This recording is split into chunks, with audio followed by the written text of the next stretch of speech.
Hey, today I spoke with Clive Thompson, who I think is really one of the most brilliant technology journalists of our time. Besides being a great writer, Clive has been described as a brilliant social anthropologist, and I couldn't agree more. He's somebody who cares a lot about technology and where it's going, and has for a long time understood its importance, but is also really clear eyed about some of the consequences that many of us might not think of. In particular, I think a lot about two pieces he wrote more than 2 decades ago for a magazine about intellectual and literary life in academia called Lingua Franca. They consider some of the challenges people working on AI were facing during that time, and problems like common sense reasoning and automated grading. Now, 25 years after he wrote The Attack of the Incredible Grading Machine, we're thinking about some of the same questions he dealt with in that article. So this was partly a conversation about Clive, how he writes, how he thinks about technology, and he offers a really refreshing perspective that I hope you'll take something away from. And with all that, here's Clive Thompson. I don't know if I found this so much as it came to me a couple of weeks ago, but there's a great profile of you from 2006, I want to say, in the Ryerson Review of Journalism called What Makes Clive Run. Right. Yeah.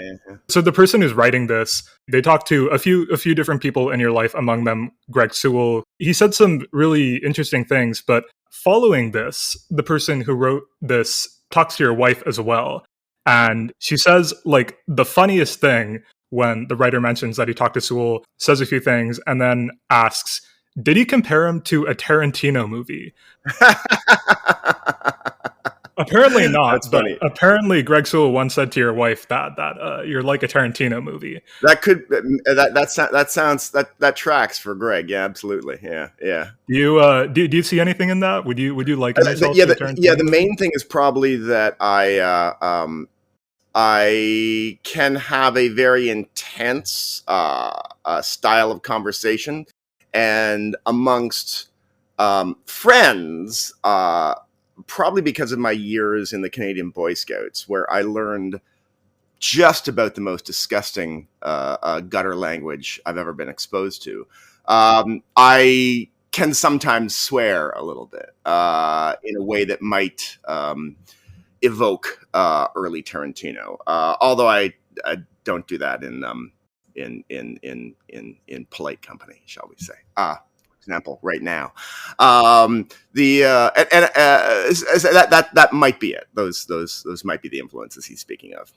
So more the character sketch than like your life is like the arc. Oh God, no. My life is is extraordinarily calm. It has no Tarantino aspects. Thankfully, I'm a big fan of the idea that like boring is good in everyday society, right? Like what you should strive after is for everyday life to be boring and for art to be interesting, basically. That's where you want. That's where if you want to encounter if you want to wrestle with the extremes, the interesting extremes of life, it's far better to do it in art than to have to do it in everyday life. Well, how do you balance that? Because I feel like one sentiment I hear a lot, and you probably see a lot among writers, maybe novelists especially, is this idea of life as material for art. How do you think about like creating interesting art while also having a boring life? There's definitely, I think there's a type of artist for whom their life is their material, absolutely, and a type of writer for whom their life is their material. That up until I'll give you sort of a two-part answer. Up until now, that's not really been terribly my experience. My journalism has, to a certain extent, been based on my life, because like I'm an old 80s nerd from like, the basic computer and dial-up BBS age, right? And so one of the reasons why I spent the first 20 years of my magazine career writing about the cognitive effects of technology, or kind of the ways in which the way that computers let us understand the world, communicate with the world, understand ourselves, communicate with ourselves, the way that affects us and affects society. I mean, I definitely was turned on to that because of my early experiences before the internet became mainstream, with the impact of computers and networked BBSing on my own life, right? So in one sense, like, yeah, I kind of wrote, I did that. I heeded that dictum of write what you know, because I leaned into that at a time when, I mean, it's almost kind of hard to remember this moment now, but in the mid 90s, all of the kind of boomers who were running media, like we should say all the people in their 40s, regarded the internet as this fad that would last for a year and then vanish, right? They assumed it was just like this cute little thing. None of them were interested in it. None of them were convinced it was going to have any stakes. And so the whole reason I was able to make a living as a journalist was that I suspected that was not true. I suspected this was going to have enormous stakes for society, and I was really interested in exploring the upsides, downsides, and the sort of ways it was going to tweak and tilt the fabric of everyday life. Boy, that's a terrible metaphor. Tilting the fabric of everyday life. Yes, I am paid to write, and so there was enormous appetite for those early years in like the business press, in the general press, and the technology press for people that wanted to write about that. So in one sense, you could say, yeah, like I actually did take what I was natively interested in, what I was natively doing, and turn it into my writing. But it was always journalism. But I wasn't the type of person who wrote about myself. Like I would go out and find a profile subject, someone to write about. I would find an idea to bring to light. I would find two people who are arguing about an idea, dramatize that argument. I wasn't really like a personal essayist. Although this has changed, and I did do something to make my life much more interesting, and give myself something to write about with my latest shift, with my latest book. So, I had all that time I was writing about technology and its effects on cognition and society, all throughout the late 90s, the aughts, and the early to mid 10s. I was also someone that was really concerned about and passionate about climate and the way that we use energy, and how to change the way that we use energy so that we could, draw down on this massive climate problem. Because I'm like I'm a physics nerd, so I'm like, I guess I'm like, I don't know, like 20 years old when James Hansen gives his original speech, his testimony to Congress in 1988, and he says, look, we are building up a massive amount of greenhouse gases in the upper atmosphere, and what those things do is they trap heat, and what we're going to do is dramatically increase the heat of the planet with all these terrible effects. And I'm a physics nerd. I go, yeah, that's the way physics works. That's the way heat works and heat trapping works. And so I was like sort of in a panic fairly early on in the late 80s. I'm like, I want to write about this, And of course, the problem was, in the 90s and the early aughts, and I think even into the early 10s, no editors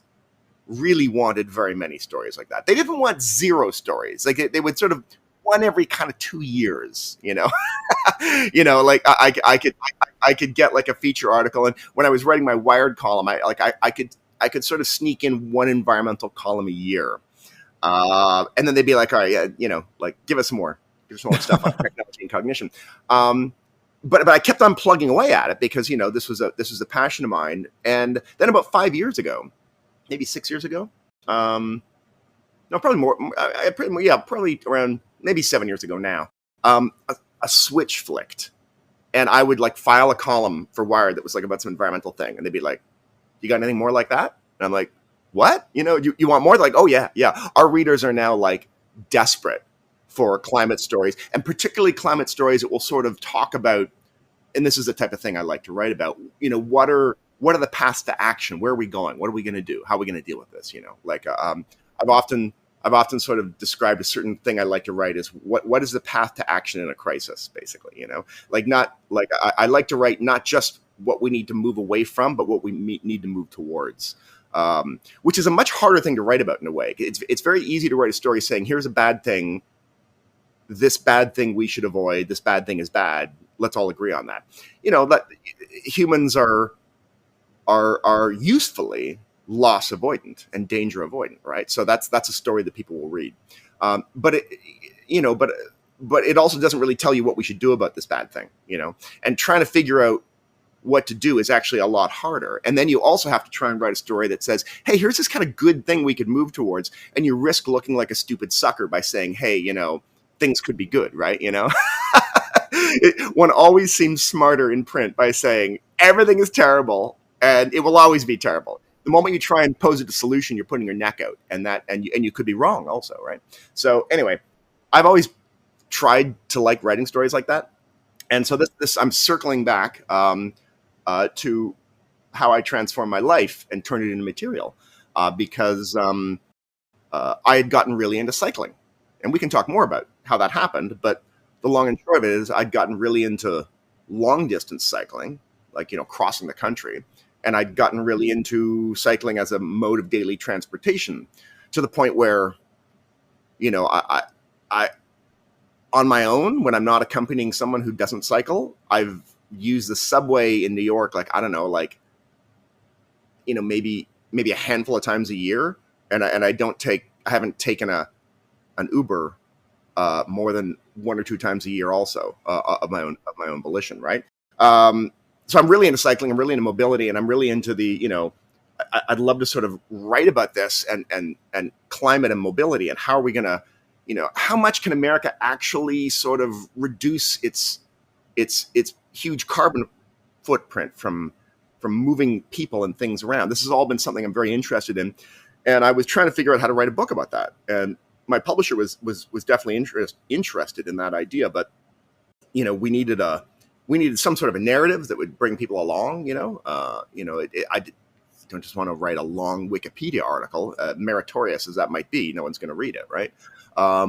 And so it was actually my wife who sort of came up with the idea. Like two Christmases ago, we were talking about how I could form a book out of my interest in mobility and decarbonizing the way we move. And she said, well, you could maybe like do a really audacious bike ride where you see a lot of America, and that gives you a framework to sort of talk about this.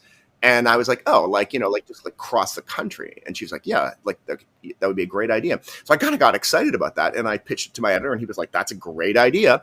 And so that's what I did. I did that last year. I cycled across the U.S. from my house in New York to the Pacific Coast, and it was the first time I've really leaned into personal experience as the seedbed of a writing project. Because like this book is like sort of like it's kind of a weird book. I'm in the middle of writing it right now, but it's basically half memoir and the story of this ride, and the story of my relationship to athleticism, which only came. I mean, I'm like an 80s picked on nerd, man. Like I like when I see anyone in like sports gear, I leave the room. I break out in hives. It's like PTSD. I'm like, I'm about to get horribly picked on. Totally friendly, nice people in sports gear, and I'm crawling on the ground, hiding on underneath the table. It's pathetic. I'm in my 50s. So the point being, this is the first time with this cycling that I'm really kind of, oh, I get it. I see what athletes are on about. This is cool. This is fun. Pushing my body, in a way.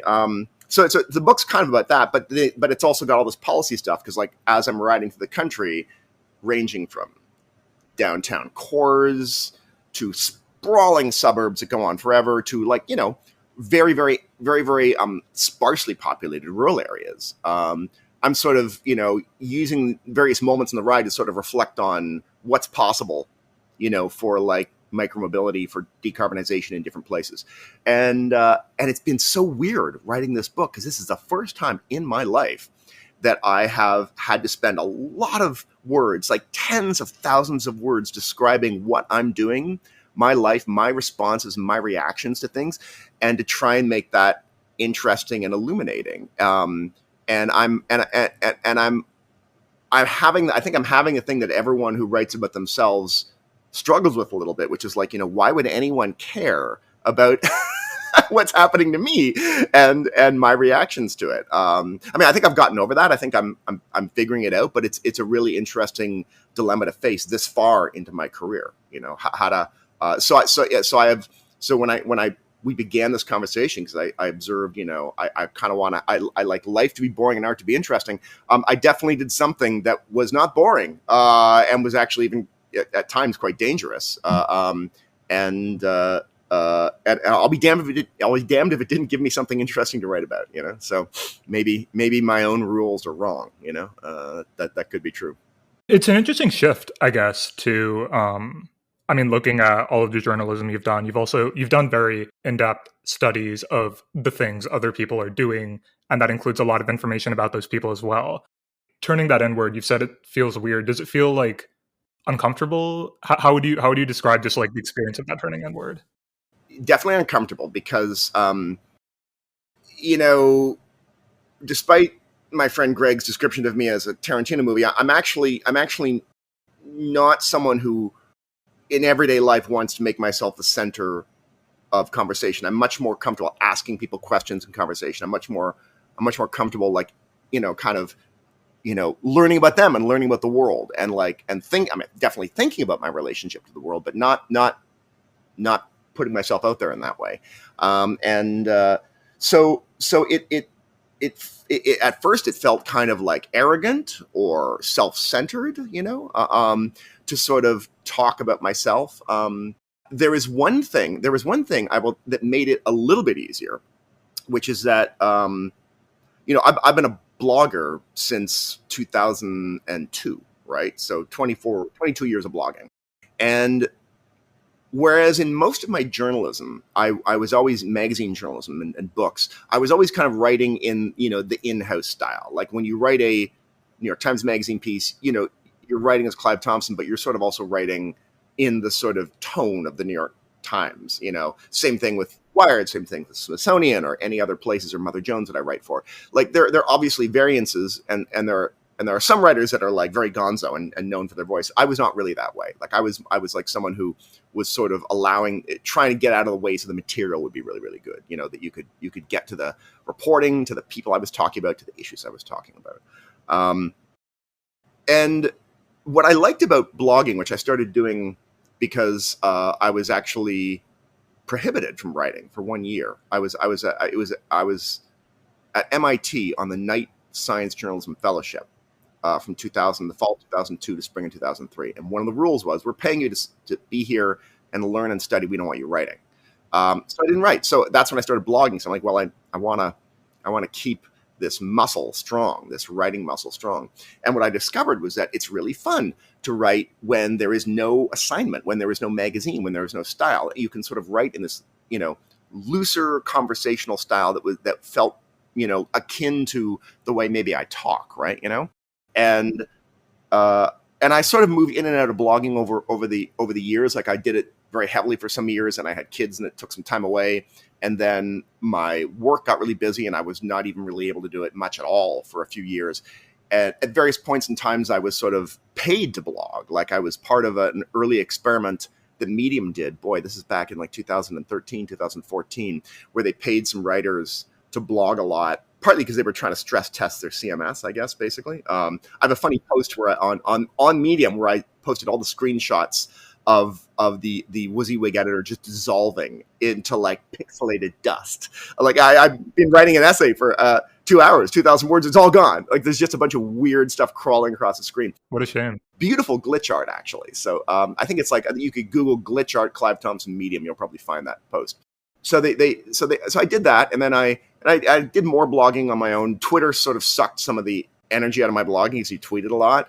But I always sort of came back to it. And then like a couple of years ago, I got another call from Medium, and they were like, well, we have this writers program, and we would like to, where we offer sort of like a guarantee of a certain amount per month. And if you earn more than that, you get more. But like, we'd like to have you on it. I said, sure, that's great. I've been thinking of maybe starting a newsletter, but this was sort of more, this had some financial backing. So I did it, and I was blogging like 3 times a week for like, a year, and then twice a week for another year and a half, I guess, 2.5 years. And so I was writing a lot of essays, and one of the things I started writing about was cycling and long distance cycling. And so I sort of got these training wheels of like 20 years of blogging and figuring out what a more personal voice is. I sort of knew what that was, but now I was writing essays that were about what I was doing. And it kind of, and I got great responses. Like I'd have fun conversations and comments with people. And it made me, like, in many senses, this book grew out of that blogging. And the blogging was where I sort of, I think, discovered that voice, or allowed myself to discover that more personal voice. And that helped a lot, because when I sat down to write the book, I was like, I actually think I know what tone I'm looking for, and I know, and I know the persona, the way that I'm trying to craft myself in this book is like the best of that blogging, and that's been a good guide for me. I don't think I would have been able to do this actually without those 20 years of blogging, and without those 3 years of very intense recent blogging that included a lot of cycling blogging about myself. How do you think about what specifically you got from that, in the sense of, how do you describe where Clive and Clive's voice comes apart from the material now? Yeah. What the voice is. Well, I mean, like, in one sense, the one thing I'm definitely trying to do that is different from, say, like, the journalism that I still do. Like, I mean, where I'm sort of writing, more as a reporter about what other people are doing. This is, me reporting sort of in a way on myself. Is that I'm definitely trying to be, the one thing you have to do when you're trying to write this stuff about yourself is to be, very honest about the warts and all in your own thinking, in your own mistakes, in your own approach to life. Partly because it's honest to the reader. They get as full a picture of myself as I'm willing to tolerate, as I'm willing to tolerate admitting. And it's more accurate to what actually happened. In my life leading up to this ride, and in the ride itself. And often I think it's probably more. I think it's also more interesting. I mean, I think people tend to be much more intrigued by personal writing that gets into mistakes, errors, like terrible ways of behaving in the world, that you have to sort of figure out where your mistakes are and grow from them, and get better than that. So there's some of that. There's also some of it that I'm trying to make it, reasonably witty and funny, just because I that's sort of the blog voice that I've had for a long time. I found that, like, part of the fun of blogging was I got to be wittier and looser than I could be in professional journalism. And I like that. It does come closer maybe to the way I talk. Maybe this brings it back to that Tarantino thing, right? That there's an exuberance and an intensity to that voice, that blogging voice, that is now in this book, that is not remotely the impression you would get of me if you read a story in Smithsonian or the New York Times or Mother Jones or something like that. So that's also fun, right? I mean, there's the thing that's interesting about this as a writer is my previous two books. It was often quite, they're very research heavy, and so I enjoyed writing them, definitely, because I wanted to be persuasive and entertaining and bring people into these big ideas. But there's something about writing this that, particularly when I get to the stories of me on the road, that is more fun than writing those other books. And so it is more entertaining for me, even in the moment of writing it, to write it, which is really delightful, right? Like I found it so painful to write my first two books that I actually, like, this book is delayed by some 3 or 4 years. Like the last book I came out was like 2019. That's 5 years ago. Normally an author would come out with a new idea like a couple years later, but I was so traumatized. As I like to tell people, like, I wrote the first book and that was hard. And I thought, well, at least I know how to write a book now, so my second book will be easier. And that was not true at all. The second book was harder to write. Like, I felt like more of a clown with just these big floppy shoes on, tripping over myself and just screwing things up. And like, I got to the end of it and I'm like, well, that was agonizing. And even like, I decremented in ability. I got worse at writing books. And so I sort of thought, well, okay, I'm going to go back to something I know how to do, which is like magazine pieces and blogging. With that stuff, I'm confident. I feel like I'm in control. I don't feel like an absolute clown. Uh, yeah, I wanted to write another book, but I was like honestly emotionally kind of terrified of it because I'm like, so if I was that much worse writing the second one, what's it going to be like writing the third one? It's going to take me like 15 years. I'm going to hate it. So it's very, very pleasant for me to have picked something that, for whatever reason, taps into a more pleasant experience in the everyday writing. Yeah, it's like a mode that kind of resonates for you, it sounds like. Totally, yeah, yeah. And it's specific to this project. Like, I mean, I'm writing magazine pieces this year, and they're not like this, right? There's like, they're more like just standard, reported things. Like I've got a big piece coming out in Wired that's all about the future of how to step away from single use plastics, and that's just good old fashioned reporting. There's a piece from Mother Jones that's coming out this fall that's about um, the work that cities are doing to subsidize the purchase of e-bikes, which is very clever, right? So we've the federal government has spent like $6 billion on its own, and states have probably spent billions on top of that subsidizing the purchase of electric cars, which is good. Like that's what you need to do with an infant industry to move it along. But the funny thing about e-bikes is that they're a lot cheaper. Like you can it's like a $7,500 subsidy to help nudge someone to buy like a Tesla or a like an electric car from one of the big three or Nissan or whatnot. But like an electric bike is like $1,300. If you give someone $300 or $400, that tips them over, and they buy it and they start riding it. And if you want to, as they've done, designate more money for lower income or unemployed people, you can like subsidize the entire price of an e-bike, and now they can actually travel around the city, again in an exceptionally low carbon way. No ambient air pollution, less traffic. It's kind of just win, win, win, win, win, this whole program. So I wrote that story, and that's like, it's got a little bit of personal stuff in it because I'm riding around and talking to people about it, but it's, it's traditional journalism. So, yeah, so I'm not, I can't say this is like what I'm doing right now. This is going to what the rest of my writing is like, but it's definitely fun doing it. I did want to spend a second on the self-reflectiveness point that you mentioned earlier, just because I'm really interested in that shift for you.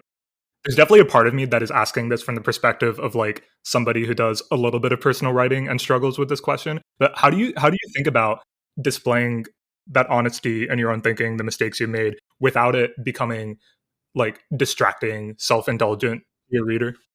I mean, I think that like the way I'm trying to structure the book, because it's this combination of personal experience and like kind of policy and reporting, like like as an example, like when I arrive in Pittsburgh, I meet with and hang out with the people at Bike PGH, which is essentially their bicycle advocacy group, and they're the people that have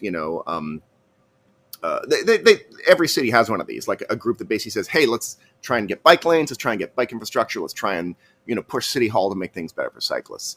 And it was fascinating to chat with them because Pittsburgh is a hard town to fit bike lanes into. It's a very old city. It's surrounded by hills, so the streets are very narrow. There's not a lot of room.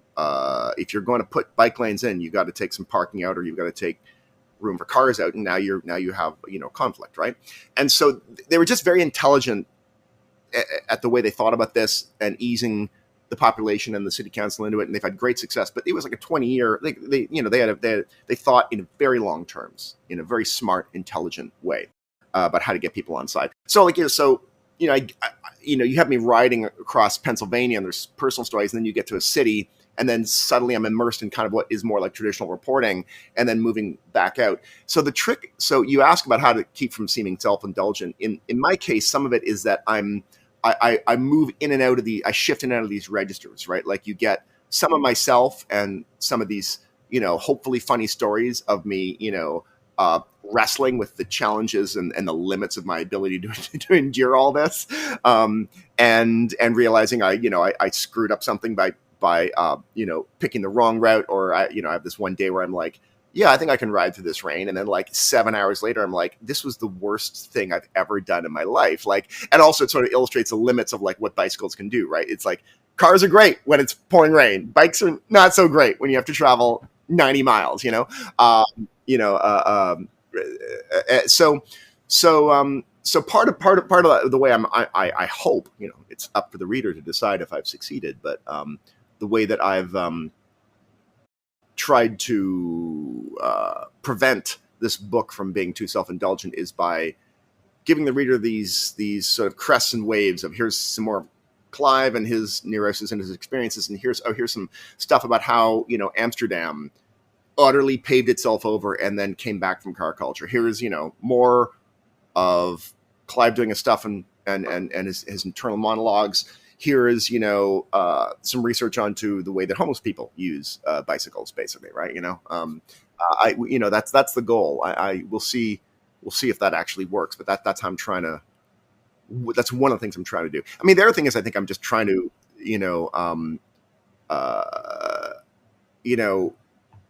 be judicious in what I write. I mean, one of the things that's been interesting, and I'm already having trouble with this, is like a lot happened to me over that ride, more than I can fit into this book. I mean, I am only 40% across the country, and I'm already at like 70,000 words. So the first draft is going to be, boy, and I hope my editor isn't listening to this podcast, is going to be like way too long, and we're going to need to chop it down significantly. But that's me already not including a lot of stuff that happened. And so, I mean, I think the good news is, the editing process will winnow it down to the really good moments, and the really good epiphanies and, moments of personal story that are the best, so that the process will ideally pull out the ones that seem not that interesting or don't offer any insight, basically. We'll see. That's the challenge. Yeah. On the register of like there being more and less of Clive in a given piece, I guess that's also clearly true across pieces as well, where there's like more of you and yeah, blogging, more personal leaning things, less of you and more research focused stuff. And kind of given what you'd said earlier about being the sort of person who is generally more comfortable asking people questions and like talking too much about yourself, is there somewhere in that spectrum where you feel like most at home? Yeah, absolutely. I mean, like of course, keep in mind, like when I say talking to people, asking questions, being the focus of attention, this is like, these are in that classic sort of Robin Dunbar's idea of like, there being these concentric circles of sociality. So like, 150 is the maximum number of group of people that can sort of know itself. But there are clusters within that, like beginning with like your immediate friends, which is a small number, or your family or your partner. And then there's like wider, the wider those you go, the more I'm sort of the question asker who's like, most comfortable learning about other people, so that I can find the way that I relate to them and, find points of commonality. I think I'm much more comfortable being the center of attention in the smaller clusters where the people already know me and we're already, we have histories together in that regard. So that's what it's like in everyday life. In writing, I mean, I think I've already said this, but basically there was something like that with the blogging, with the first person essays, or the blogging essays, where like I discovered early on that like, because it was a little closer to what it was like just to talk to me, because it was much more of a personal register, people also reacted that way too. It was interesting. Like one of the things I most liked about blogging was the comments. Like people would there was these regular commenters. I mean, I'm literally still friends with people who I met because they showed up as commenters on my blog in like 2003. Like there's a few of them that I'm like we hang out like face to face whenever we can. There's other ones who I've literally never met, but we've been in each other's spheres for a long time, and it was really interesting when I got back into blogging recently in this heavy way when Medium invited me back in, that the same thing started happening again. Like there was regular people that were like in the comments, and they're really smart and funny, and they and I was getting a sense of who they were as people because I would read their posts. If they were people who also would write essays on Medium, I'd read them. But even if they were just people who there were a lot of people that were like, I'm not writing here to write essays on Medium. I'm just commenting on the stuff I find interesting. They still would write such interesting comments that like it was really like having a great conversation with like someone who is rapidly becoming less of a stranger every time you interact with each other. And I think this is really one of the things that, you know, maybe drew me a little bit to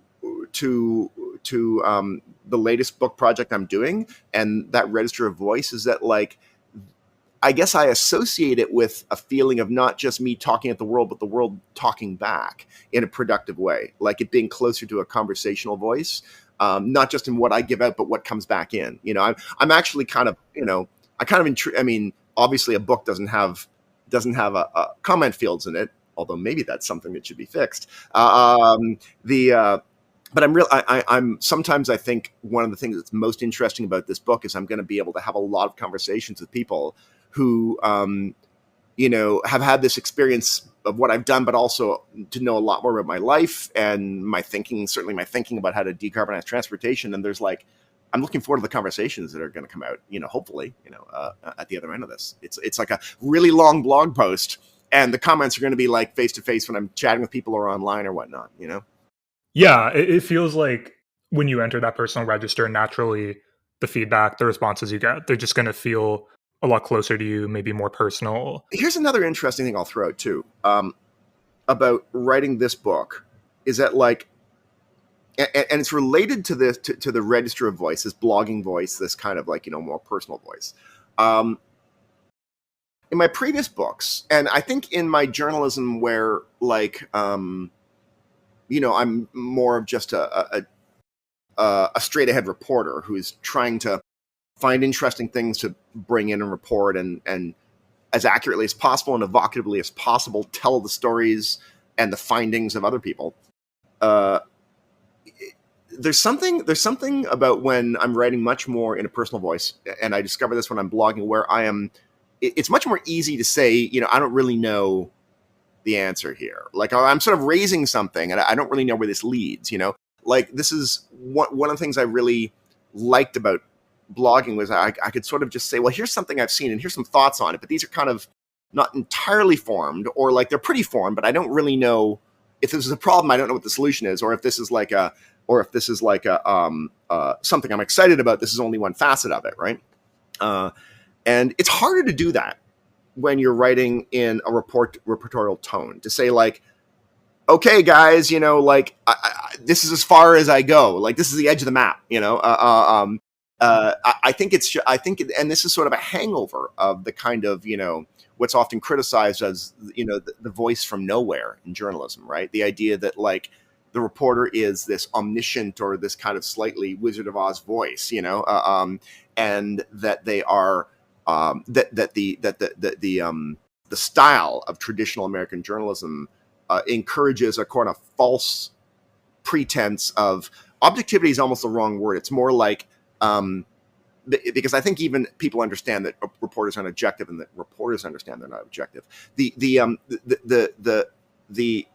point is not that like the problem with, you know, traditional journalism isn't that the reporter is not objective, but that the reporter is simply like aloof from and not involved in any of the things that they're reporting on, right? Like I am not part of society. I am not part of any of these things. I'm simply, you know, telling you what, you know, and like, of course, and I think that sometimes when people say this pretense of objectivity is BS, what they really mean is it feels weird to read a style of journalism that suggests the reporter is themselves not deeply embedded in all the things that they're reporting on and affected by them. So there's something, one of the nice things about the tone of blogging and what's happening in this book is like, because I'm clearly part of it, and I'm emotionally invested in it. But I also, it's easier to sort of, I'm finding it easier to sort of get to like a tricky part in the policy stuff where I'm talking about like, you know, here is what, you know, would be really nice if there were more backlinks. It'd be really nice if these things happen. Do I know how that's going to happen? No, I don't necessarily, right? You know, like I couldn't tell you that. I can tell you where we need to go. Can I tell you if it's possible? Can I tell you if it's going to happen in 5 years, 10 years? I think I'm sort of allowing myself not to worry about feeling oracular on that stuff. And you know, like I don't know, we'll see what that happens when my editor gets a look at it. He may say you need to sort of be more definitive in that regard. But as I'm writing it right now, I'm sort of allowing myself to sort of not be as definitive, not be as feel the need to have all the answers. You know, I think that's, and I think that falls out of my experiences, and one of the things I like about blogging and personal writing. As you were talking about the journalistic kind of oracular voice from nowhere, something I was thinking about was whether you found ways to maintain the journalistic voice while also doing that. And I was thinking of like, you know, your DuckDuckGo piece stuck out to me, for example, because you end that piece basically just saying these sorts of companies that are not super creepy but still making money need all the help they can get, and you kind of end it there. And I think that leaves a bunch of questions open. So it's like For sure. there's a lot in what you didn't say, and I'm wondering if that's kind of a balance you found, or how you think about bringing that in. No, that's much more. That example is much more just the fact that like those Wired columns were 600 words long. That was like writing a villanelle, right? Like there was like no. I would have loved to have written more about that, and I had more thoughts about it. There was just no darn room, right? You know, like as much as I loved writing those columns, you know, I did it for about 13 years. It was always frustrating because as I like to tell the editor, like I literally went through like 4 or 5 different editors I outlasted. They just, you know, they moved on to new jobs, and I was like, here is my thinking on these columns. I can say 1.5 things. That's all you can do. You can say this thing exists that you haven't heard of. Here's half more idea about it. There we go. Okay, thanks. Bye. You know, I'm out of here. So that was less intentional than just a limit of what Noam Chomsky would call the perils of concision, right? You know, so yeah, I would have preferred, and one of the things that I've always liked about blogging is that there was never any limit. The only limits were like, am I boring myself and a potential reader right now? In a weird way, I'm almost worried about, am I boring myself? I would sit down to write something, and I would go, I think this is like 700 words. And I'd look up and it's like 2,500 words long, right? Because part of what I'm doing with the blogging is thinking out loud and letting myself get to the natural end of what I think I have to say on this, as opposed to the artificial end, which is that Wired column where they're just like, all right, you know, we've reached the end of the page, no more ink, you know, and now, the thing that's interesting about doing this in a book is that I'm raising gnarly questions of, you know, what's possible in changing the infrastructure of cities and suburbs, what's possible in the middle, in the middle of the country in very sparse areas, and because it's a book, there's a lot more space, or there appears to be a lot more space. But you know, you actually sort of hit some of those Wired-like limits too, right? Because you're like, again, I've written way more now than we can print. I've already got to cut stuff out. I'm probably going to discover that, like, despite the fact that I feel like I've got this nice big empty canvas, there's a lot of stuff that the complexities of which I don't think I can get into, that I'd like to get into. You know, I think this is really the sort of the dilemma of all writing qua writing, you know, certainly in traditional industrial modes of expression, where you have, finite resources. The most finite resource of all, of course, is the attention of the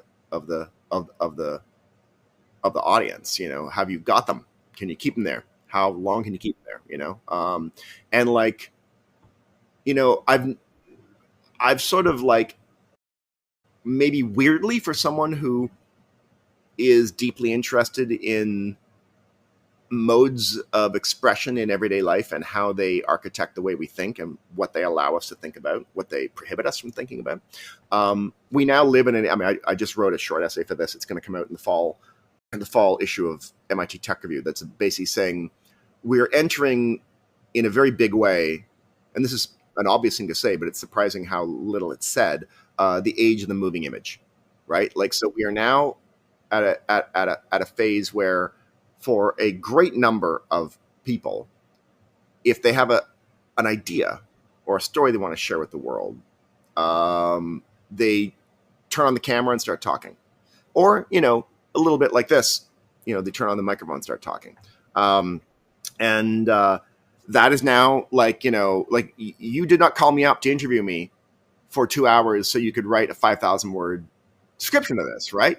Like, this is and this has really interesting implications, which again, it being a short piece, I can only unpack to a certain extent. The point being, like if you were to look at what I've done online for the last 25 years, there's essentially no moving image and essentially no audio. Like, I don't podcast. I've never started a podcast. I don't do any video. I do nothing on TikTok. I've done nothing on YouTube. I am like a creature. It's like it's like I'm Michel de Montaigne. I've got another 50,000 words of personal essays here. If you were to total up my blogging, I mean, I think I'm well into a couple million words. I've written like, each book is like, 100,000 words, but I've by that count, I've written, another 10 or 20 books in blogging, right? And this is why I often say, like, if you were to actually think about my career in terms of output, I am entirely a blogger with a small side gig doing journalism and writing books. If you were to but I sometimes think I'm that limits me, and I'm not really understanding the modern world anymore, because I am not speaking in the rhetoric and register that a lot of people now find most persuasive or most useful or most interesting. The reason why I haven't done it, I mean, like, at the level of, I haven't even done any TV shows or radio shows, despite, having been asked, to participate in them. And my answer has always been, I don't watch any news TV at all, and I don't listen to any news radio at all, and I don't listen to any podcasts. So, like, I'm like, if I want to learn something, I am like 100% a person who just basically goes to the text, with the exception of if it's something that is itself inherently visual, in which case visual stuff it has an explanatory force much greater than that of text. Like, if I want to learn something on guitar, I'm going to a video. If I want to learn how to fix something on a bike, I'm going to a video. But by and large, but for my entertainment, it's like, I don't really go to those mediums. And so I've always thought, well, you should never try and be an author in a medium that you yourself are not a regular consumer of, because you won't get it. You won't really understand how to do it persuasively if you're not sort of a little marinated in it. And I still think that's true. But part of me thinks maybe I should marinate myself more and try it out. I mean, definitely with the cycling stuff, I have a lot of visual, I have a lot of video that could be a lot of fun to turn into something for when my book comes out. So if there's going to be a moment when I start to say, okay, let me do a little more visual stuff, a little more moving image stuff, that will be it, sort of 2 years from now when this book comes out, basically. Because, like, there is something inherently visually dynamic about the stuff you see in your experiences while you're cycling. And actually, I'll say here's one thing here's my one contribution to the world of moving image. Wow. By the end of the trip, I got so good at shooting video while on a moving bike. Right. So like at one point in time, like towards the end of the trip, I'm in the Rockies somewhere. And, like, there's just this huge, beautiful gorge I'm going past with a running stream. And so, I pulled up my phone and I shot it, and I put it up on Instagram. And one of my friends, Ian, who's he's been like a documentary maker in Toronto for like 30 years. He was like, in the messages, he's like, how the F did you shoot that? I'm like, what do you mean? He's like, were you like, what rig did you have? And I'm like, it was just my hand and an iPhone. He's like, what? Because basically what I'd gotten really good at doing was, like, you're riding and you're looking at something and you're holding the phone up and you're pointing it towards you, and you see something cool that you're passing. And I got really good at tracking my hand sideways to follow it while continuing to look forward on the bike, because you can't look to the side. I'm going to crash, right? but I essentially learned the exact speed that I'm moving, and I could track it, and then when it had gone far enough behind me, I'd slowly swing it back out front. So it wasn't just a jerky movement, right? When you add the fact that I was sort of learning how to do this nice dolly movement with my hand, with the fact that an iPhone has superb image stabilization software in it now. I would look at these videos and I'd go like, holy crap, that really does look like an expensively produced video. It almost made me think like maybe there's a side hustle here. Like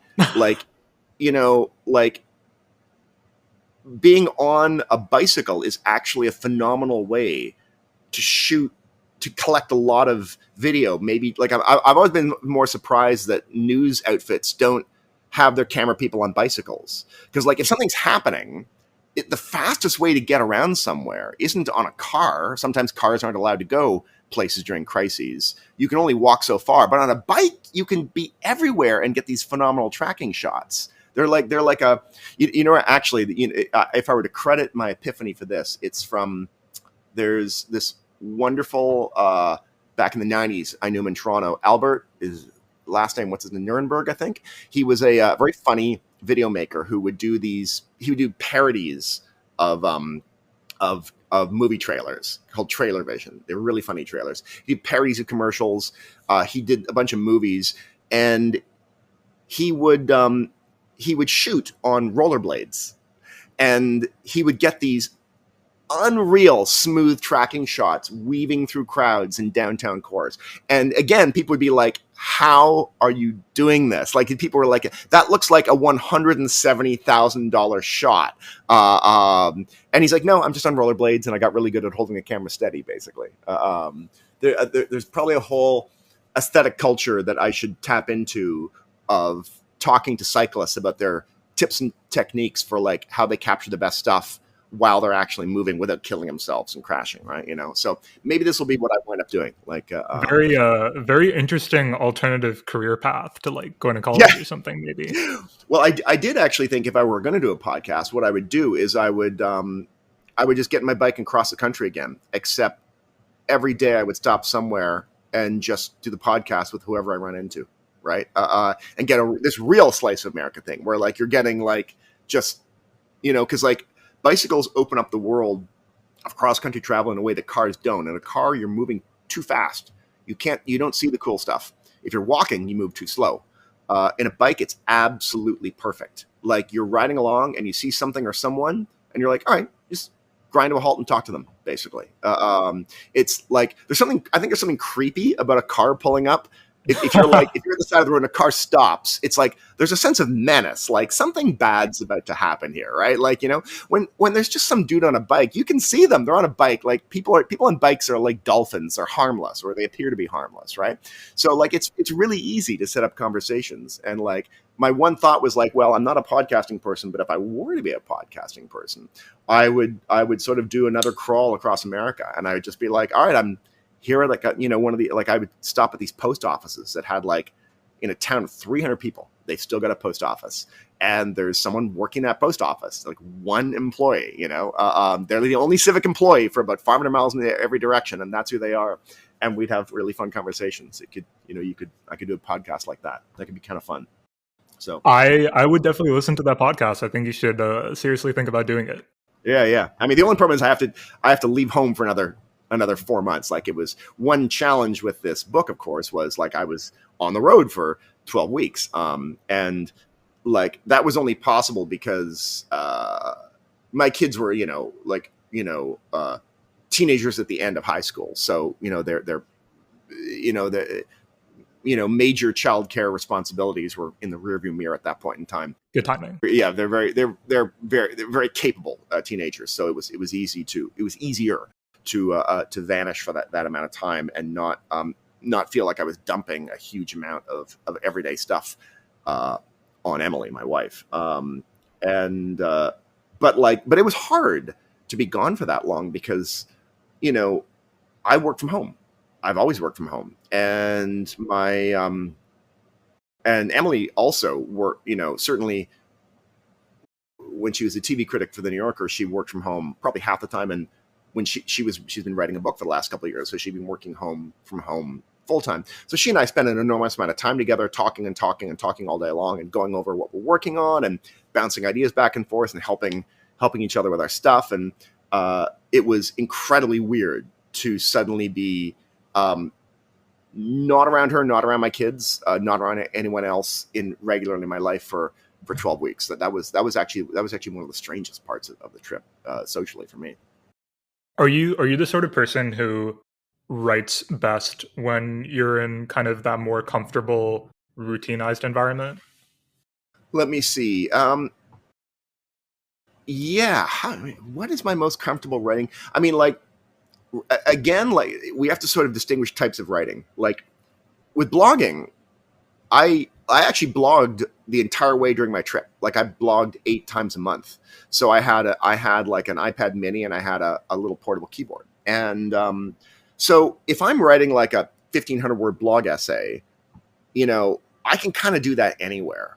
Like, and I did it at cafes. I did it in my tent. I did it at the side of a burbling river. Like, it was, this is some very, very bucolic stuff going on here. I did it, in Starbucks.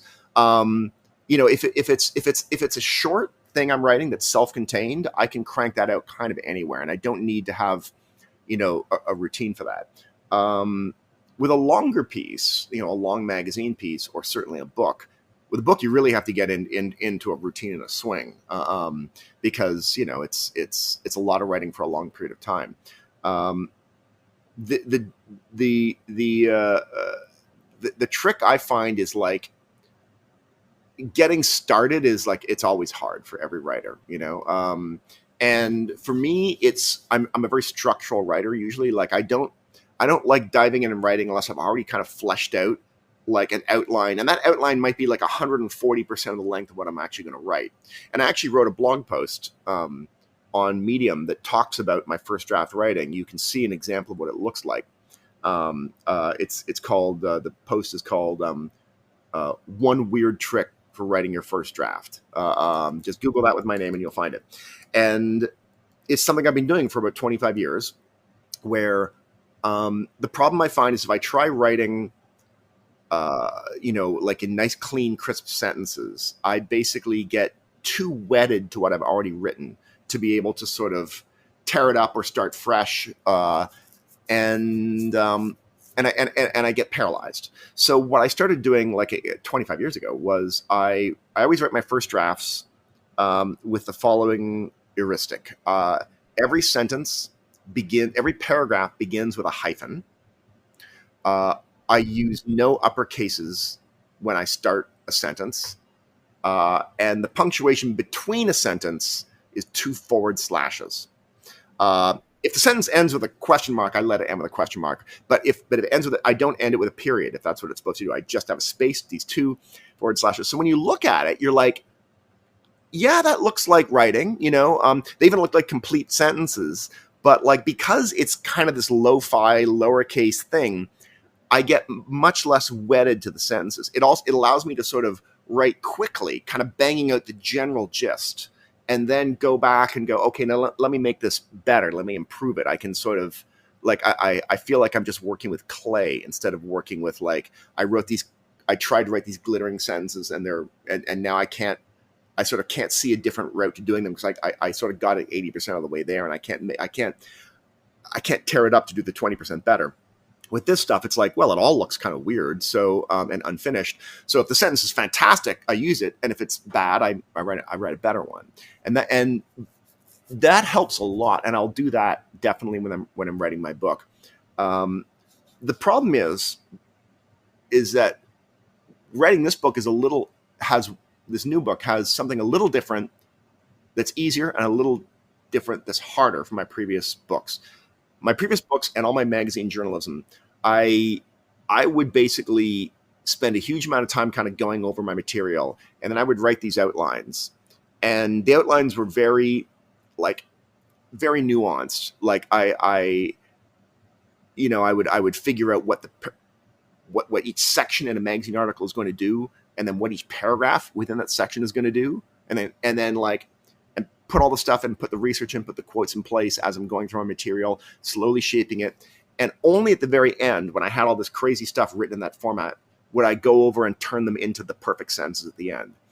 With the logic being that, or the emotional logic being that I personally just, I can't focus on making a sentence amazing if I'm worried about what's going to be in the next sentence and the next paragraph and the next section. Like, I need to have the whole thing already architected before I can release myself to think about the sentence. This is very different from other writers. Many other writers are the opposite. They're going to work on the sentences. So that's how I wrote. To this day, that's how I write all my magazine pieces, and that's how I wrote the first two books. This book is different. It's closer to writing a really long blog post. And with blog posts, I would allow myself just to move fast through that first draft, because again, it was often more like, there was definitely research, but it wasn't like a heavily architected, massively reported out thing. It was more like, here's some stuff I'm thinking about, and let me present it to you, and let me meditate on it. This book's a little more like that. And because it also has a narrative, because I'm crossing the country, I know where I'm beginning and I know where I'm ending. The hard part is figuring out where to put the policy stuff. Like, if I want to talk about parking and how, like, what actually caused the dominance of cars in the U.S. is not, as is popularly discussed, the interstate. It's the promise of free parking everywhere. That there would be parking immediately near your house and parking immediately near your destination. And that's why, there's literally 4 times as many parking spots as there are cars in the U.S. And that's why 30% of downtown cores are devoted to parking, which is like bonkers, right? Like, the most valuable, important real estate in North America, and it's just sitting there either empty or warehousing a car that itself only moves like 3% of the time. It just sits there. So like, I know I want to write about parking and kind of, how it was like this original problem for urban development and what to do about it. But I don't really know where I'm going to do that. I know there's a few places where I would sort of run into these sprawling parking lots. And probably one of them is going to be the trigger for this, but I haven't hit that yet. So with this book, I'm much more writing as I go and just finding my way along. Very, very different, in one sense, destabilizing for me. What it has meant is that it's changed my routine, because with the previous work, I was like, okay, well, I have to like dive into all the research I did for this chapter and get it all in my head and spend like a week on that or 2 weeks on that. And then only then can I kind of write the outline, because I know what should go where. And then after that's done, then I go and write the sentences. With this one, it's more like, well, okay, I'm crossing Pennsylvania. I know the interesting things that happen to me, the most interesting things or the most dramatic things. So I know those are going to be in there, and they kind of happen in this order. I rarely violate the actual order of my trip. I sometimes move ahead or move back a little bit. And it's made it a little bit more like maybe what writing fiction is like, where you're kind of like, my goal is to write a certain amount of words a day. I used to always be very like pissy about traditional writing advice, which is like, write 1,000 words a day. I'm like, that's fine if you're making things up and you're a fiction writer, but like, I'm a nonfiction writer. If the facts are not there, I cannot write anything, right? Whereas if the facts are all there, I can write 5,000 words in an afternoon. Like, the production of the words is not the problem. The generation of the facts is a problem. I will spend months, getting those facts together so that I can like write them really quickly. So I was always kind of like, people would be like, what's your writing advice? I'm like, well, if you're a nonfiction writer, ignore this crazy advice about 1,000 words a day, because actually, your job is to marshal the facts and then get them in the right place. And you may discover that it's very bursty. Like, I would spend a week on 2 paragraphs because I was having to synthesize like 40 sources. But if I was like, just telling kind of the story of someone I interviewed and they had a really compelling story, I could write those 2,000 words in like, I don't know, 45 minutes, right? So it was bursty. This book is a little closer to the fiction writing, where it's like, okay, I had the experience. I know how to channel that experience.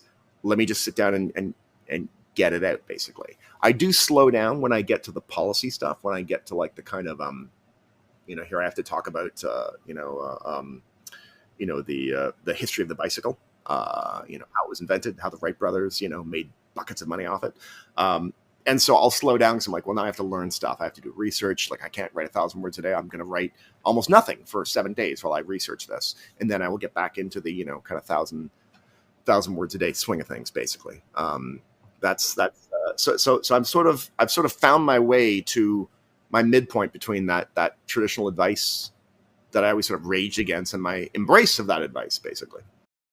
Thinking of the policy stuff and how this comes in your book, one thing I was thinking about at a bunch of points as you've talked is how ideas of like a theory of change factor into your work. And I feel like I see you kind of operating at different registers on this front, because reading a lot of your writing, I see you as very much like an ideas person. I think this comes out a lot in your lingua franca pieces. And at the same time, although, as you mentioned, they're like very, very short and you can't go as far as you want to, some of your Wired columns do gesture towards something needs to change. Here's like what a theory of change would look like. I'm wondering like how you experience yourself in those realms as like an ideas person, a theories of change person, how you would like think about yourself in that way.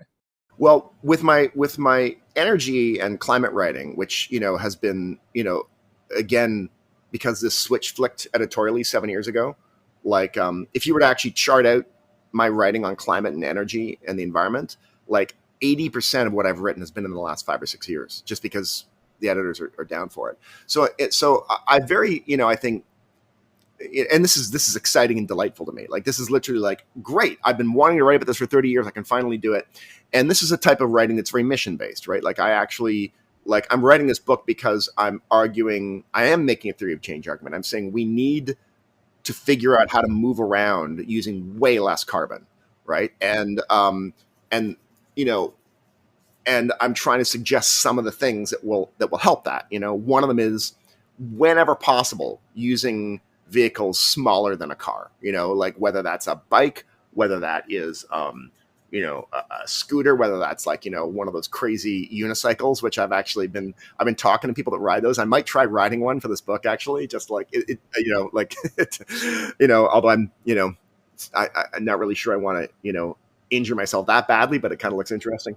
So the theory of change is we need to, whenever possible, simply use like the massively wasteful vehicles as little as possible. It's like public transit, walking, and then stuff smaller than a car.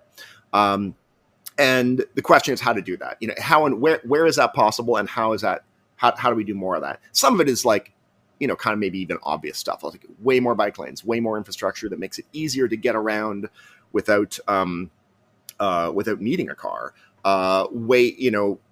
Building and like, whenever possible, building and re-engineering our neighborhoods so that stuff just isn't as far away as it used to be. Building way more public transit, just, like tons of it. I mean, one of the nice things about public transit, and I talk about this in the book, is that like public transit works really well with micromobility. Like, it works hand in glove. In fact, actually, micromobility makes public transit work better, because you can now get on your bike or scooter and go to a subway or a train station, ride it, come back. All of those modes work worse with cars. Like, cars actually make public transit work worse, and they make smaller than car things like bikes work worse. So the extent that that one can reduce reliance on cars to retrieve a single quart of milk from a Walmart that's 10 miles away, this is what we need to do. And electrify the living crap out of all of it too, right? So you can generate it from renewable things. That's essentially pretty much what the book is going to argue. Now the question is how to get there. All I can do is talk about what has been possible, and what is necessary to do. I've sort of resigned myself to the fact that this is not going to be like a book where like you get like a perfect roadmap of how to do this. And I'm probably even gonna have to make that clear in the intro, being like, if you are looking for a fantastic menu for this, reshelve this book, my friend, and go look in the for like something from the Brookings Institute. My goal is to make part of what I'm trying to do is to, I think, with the book, and this is maybe even more critical, I would argue, in terms of the things I want to accomplish, than the nuanced policy thing is to make it seem appealing and fun, right? Because like one of the things I discovered with cycling a lot was like it made my life so much better on a daily basis.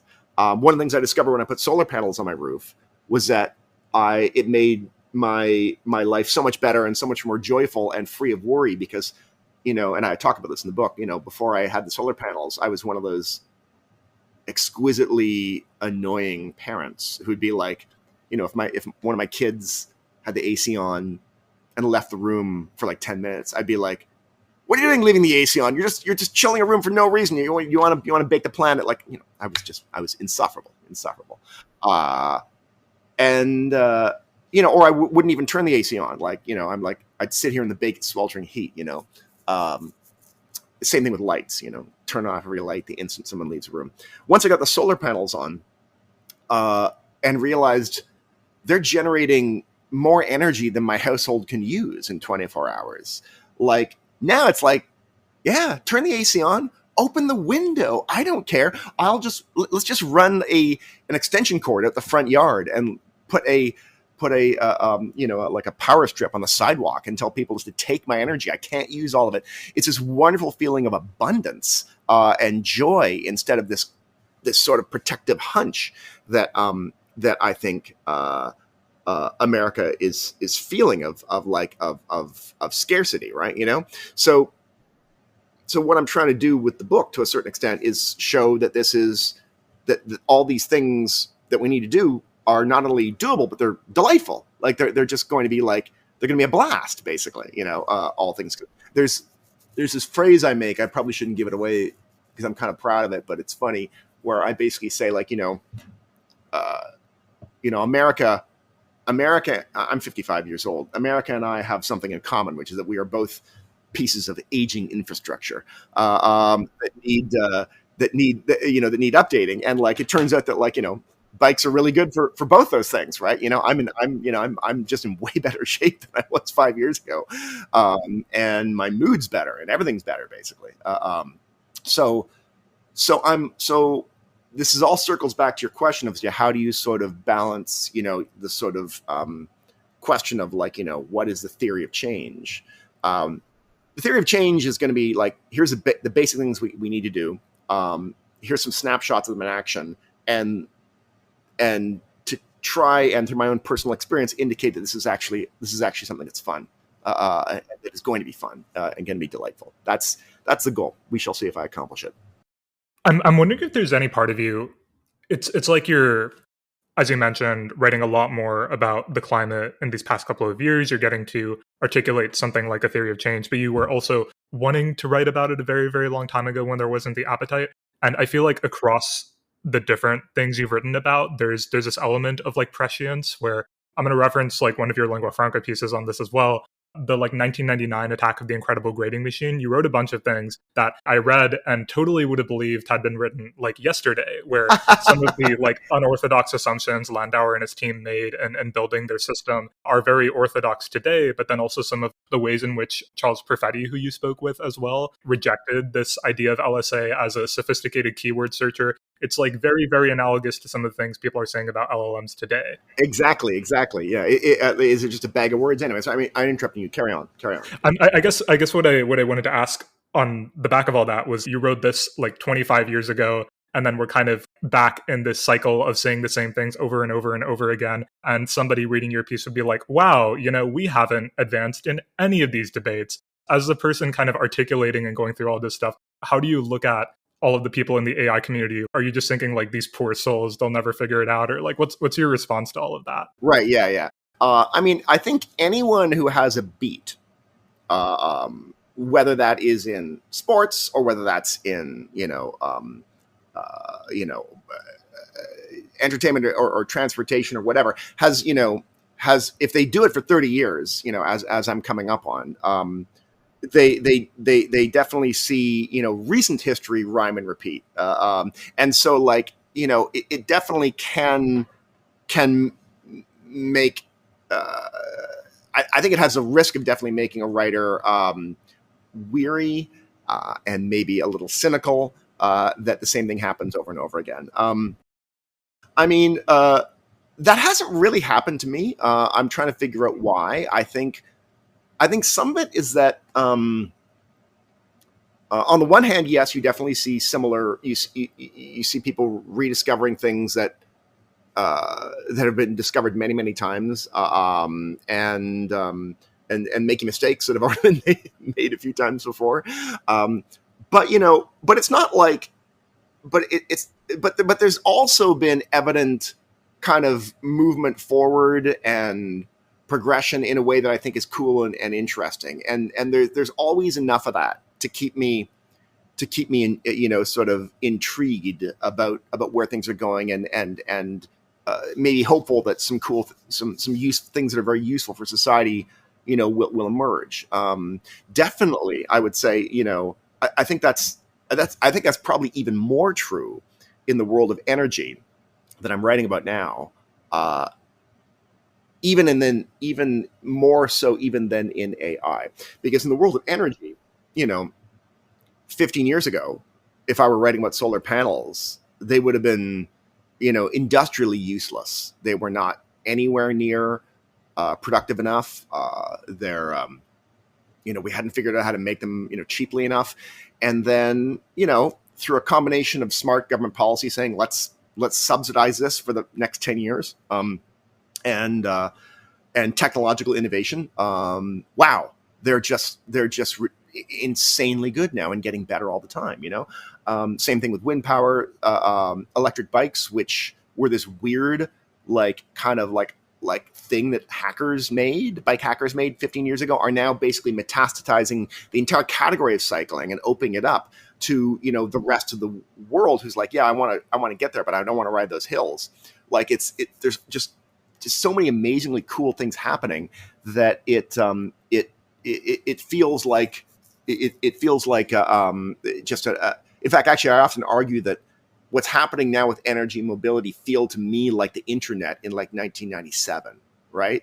Where it's like, oh, wow, the cool stuff is really starting to happen and get cheap and go mass.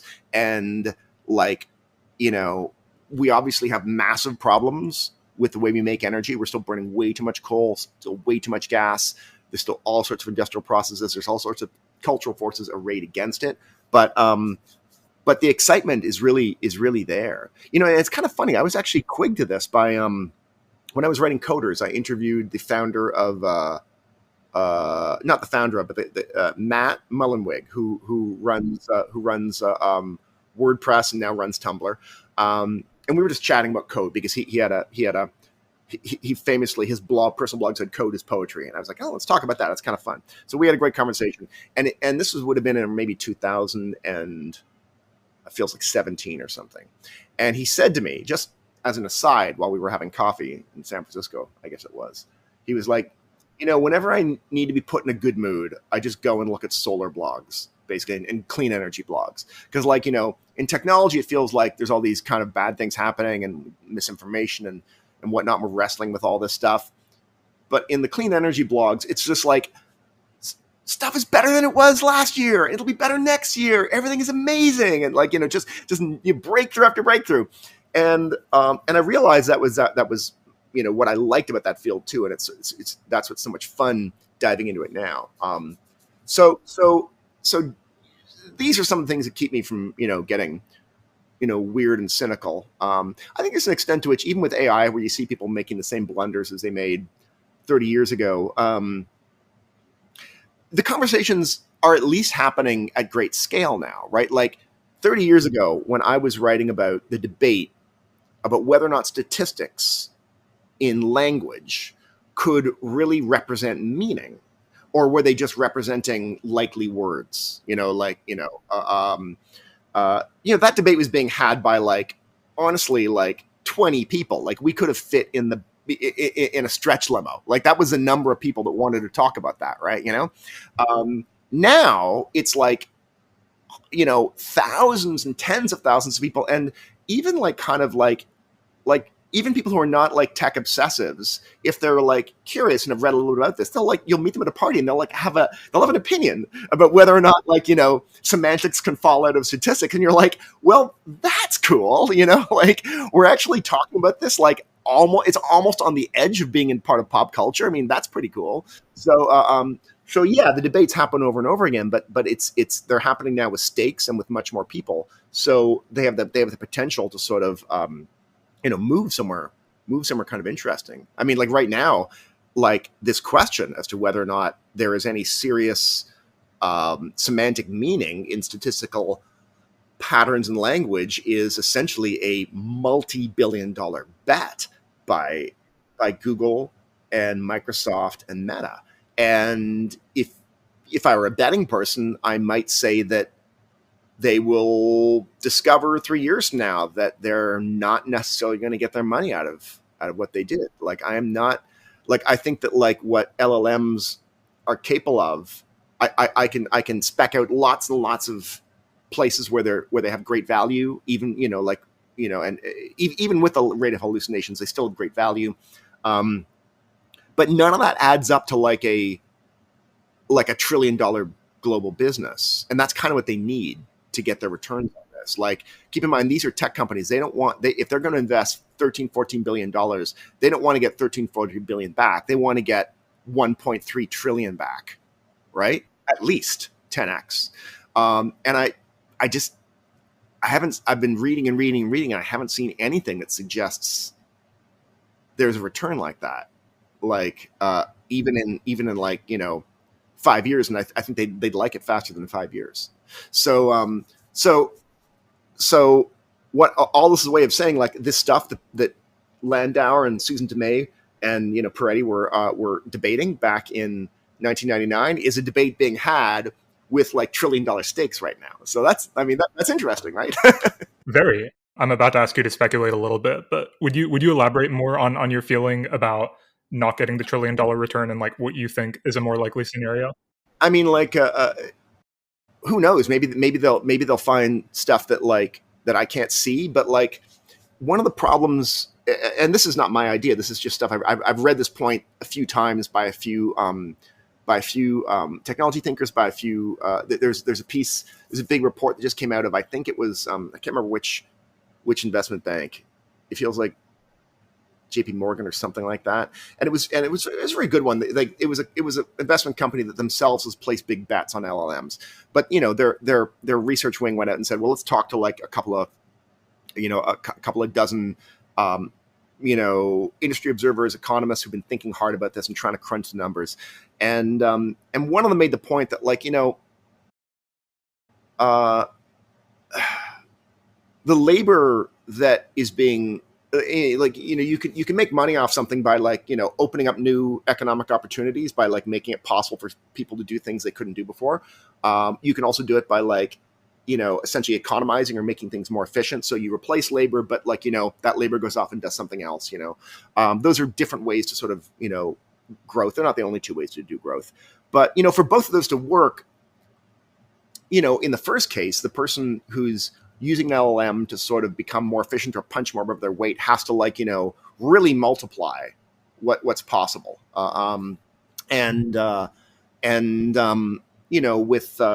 With a second one, if you're replacing labor, you'd like to ideally replace labor that's worth something,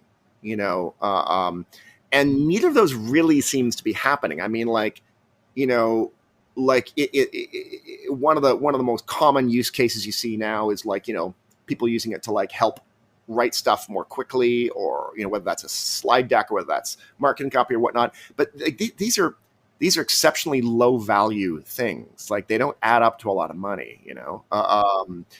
It's helping coders be more productive, but like not like 10xing them. I mean, like, it's I mean, I use it all the time in my coding. It's great, but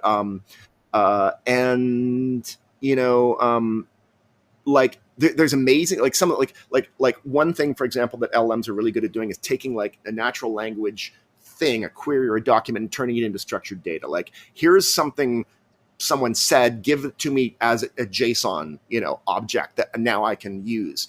Like, that's fantastic.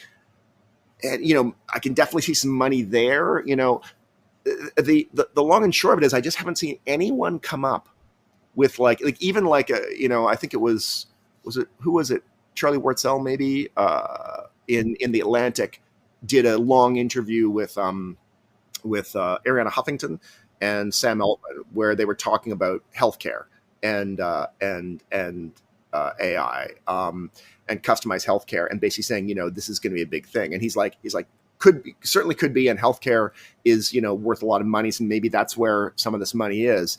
But like, they have absolutely no, like, they have the gauziest or most incoherent of predictions of how this is going to work. Whereas if you go back and look at like the early days of the mobile phone, and this is something one of the analysts who was talking to, again, I can't remember what bank this is. It feels like I mean, Wells Fargo. I think it was Wells Fargo.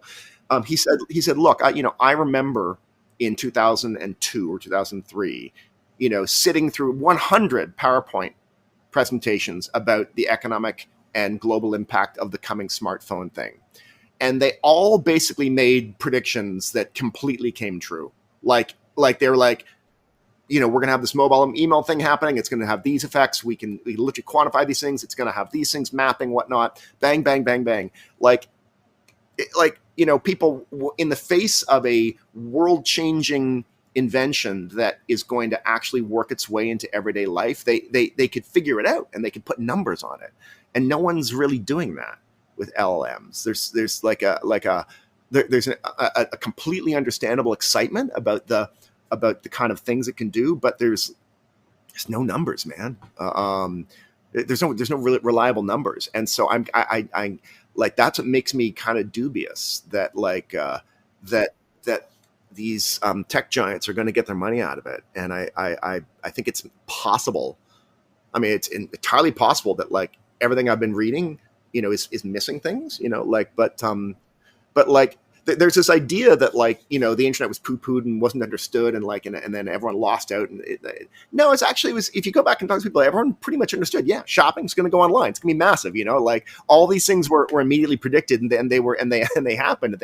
And they unlocked trillions in value, and that's simply not there this time. So that's my thinking. Yes, basically, that's what makes me skeptical about the value side of it. Basically, that's really interesting. Yeah, the 10x coders thing is also curious. I guess I don't know how to describe it. My intuition definitely coheres with a lot of what you said. At the same time, it's also very interesting to see. I'm like not sure how much of it is facetious or not, but definitely a lot of people in tech who are thinking about these questions of, how much of software engineering is going to be automated. And I'm like very, very, very suspicious of a lot of that. But yeah. I agree. I think that like it will be fantastic it already is fantastic for boilerplate. It is fantastic for repetitious stuff, and there's a lot of repeated, stuff in coding.